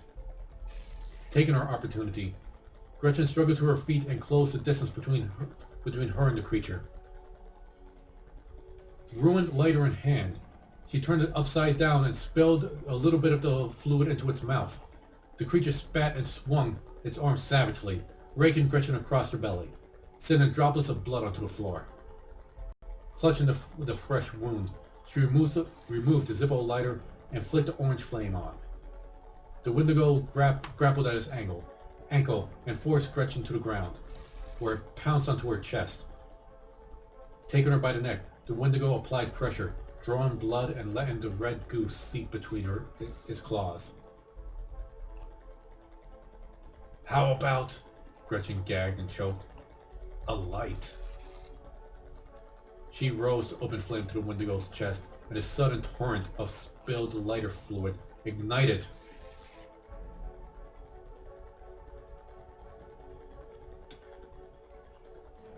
The spilled lighter fluid ignited, sending flames up to the beast's chest and up towards his mouth. Gretchen felt her hair singe as the flames sparked an inferno around the Wendigo's lips and inside his mouth. With his grip on her released, Gretchen rolled away quickly as she took the musty blankets from around her and used it as cover by the fireplace, and threw it on top of the writhing creature. Almost on cue, the cover combusted into flames, engulfing the creature entirely. The Wendigo somehow managed to stand, grabbing at the burning garments, but unable to tear the thick fur off. In blind fury, Gretchen grabbed the broken table leg and slammed it into the Wendigo's side, sending it tumbling into the fireplace. Taking a switchblade, Gretchen released the fluid of the remaining lighters and splashed their contents onto the cabin floor. Harlan! She shouted above the horrid cries of the beast. Wake up! We got to go! Still not stirring, Gretchen took him by the arms and dragged him away from the trash and flames. A sickly smell of charred flesh came from black smoke that issued from the Wendigo's frantically convulsing body. Dragging Harlan's body quickly away before the stray flame licked his legs, Gretchen looked up and saw the eyes of the Wendigo glaring back at her, no longer yellow. The pupils were uncannily black. Along with the blackened long ears pasted to the creature's scalp, the beast looked like a demon climbing its way out of hell. Flames traced the path of the lighter fluid up to the walls and the ceiling, creating a yellow-orange canopy. Harlan's wake made Gretchen's progress to the front door frustratingly slow. The hairs in the bear trophy twisted and curled with their encroaching flames as the dwelling became an inferno. Nearing the door, Gretchen watched in horror as the black-eyed demon waded toward them. The creature was so engulfed in flames that one could not see any distinct or recognizable features whatsoever. With arms outstretched toward them like zombies, the Wendigo took 3 more steps before a groaning sound came from above. Weakened by the fire, the stone chimney tilted toward the roof of the cabin, and then tumbled down in a cascade of granite and cinders, crushing the Wendigo underneath. Gretchen kicked open the front door and took Harlan out the rest of the way. The cold winter air was a blessed reprieve from the furnace from which she had just come from. Taking him under her armpits, Gretchen carried Harlan off the porch and several feet away onto the snow. Sweat from her forehead dripped down the bridge of her nose as she laid Harlan against the logs. From the wood pile, Harlan's eyes were closed in the calmness of sleep.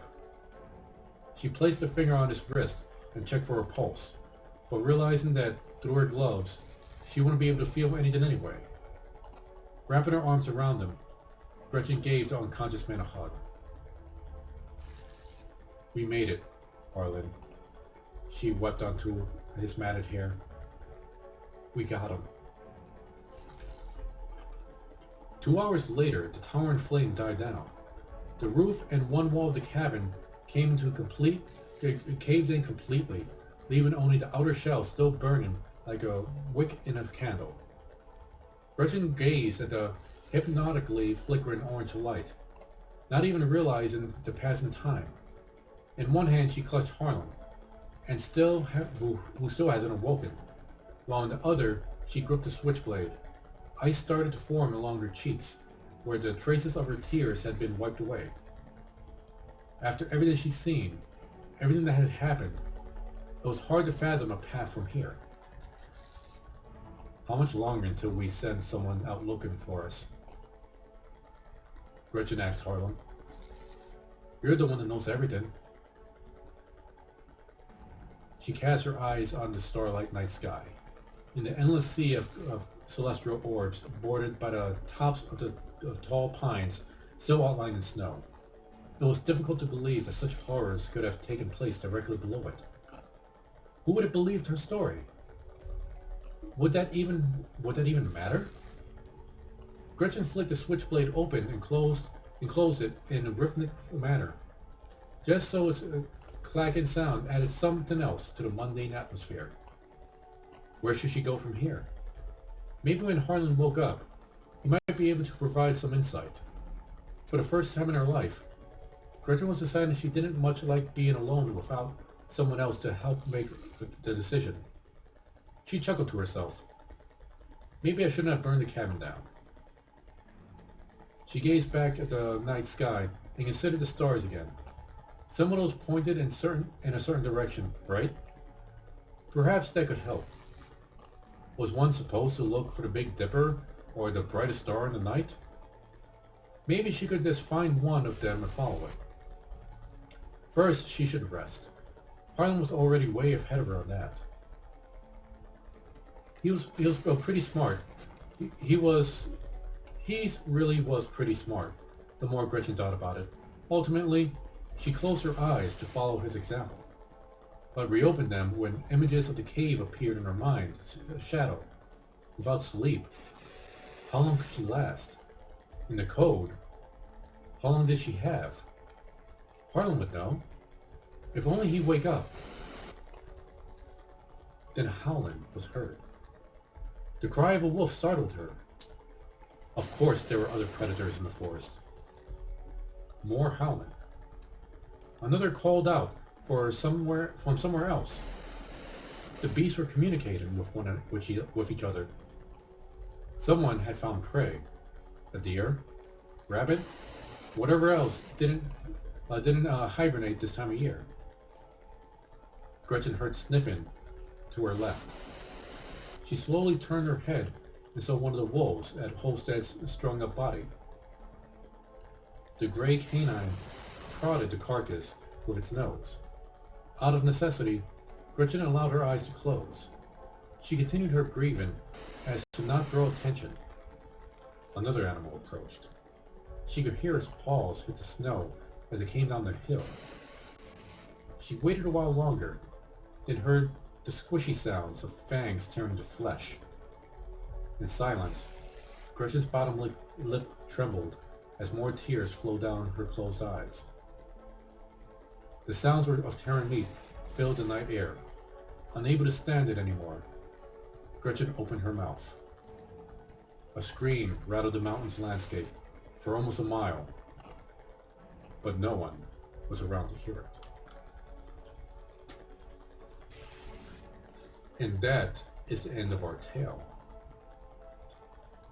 I'm still going over the thoughts in my mind on, was that the best pun she could really come up with? Setting the Wendigo on fire? Somebody needs to see more 80s movies. But alas, our time is done for tonight. I hope you have all enjoyed the horrifying and fabulous stories we've had tonight. We didn't have many, but we had quite a long one, didn't we? Now it's off to bed for all of you to have the most wonderful nightmares, and I'll be back next week. And don't forget to return tomorrow. Choppy will return, and he'll be streaming more Space Marine with the rest of the crew. Till then, you all have a wonderful night. Good night.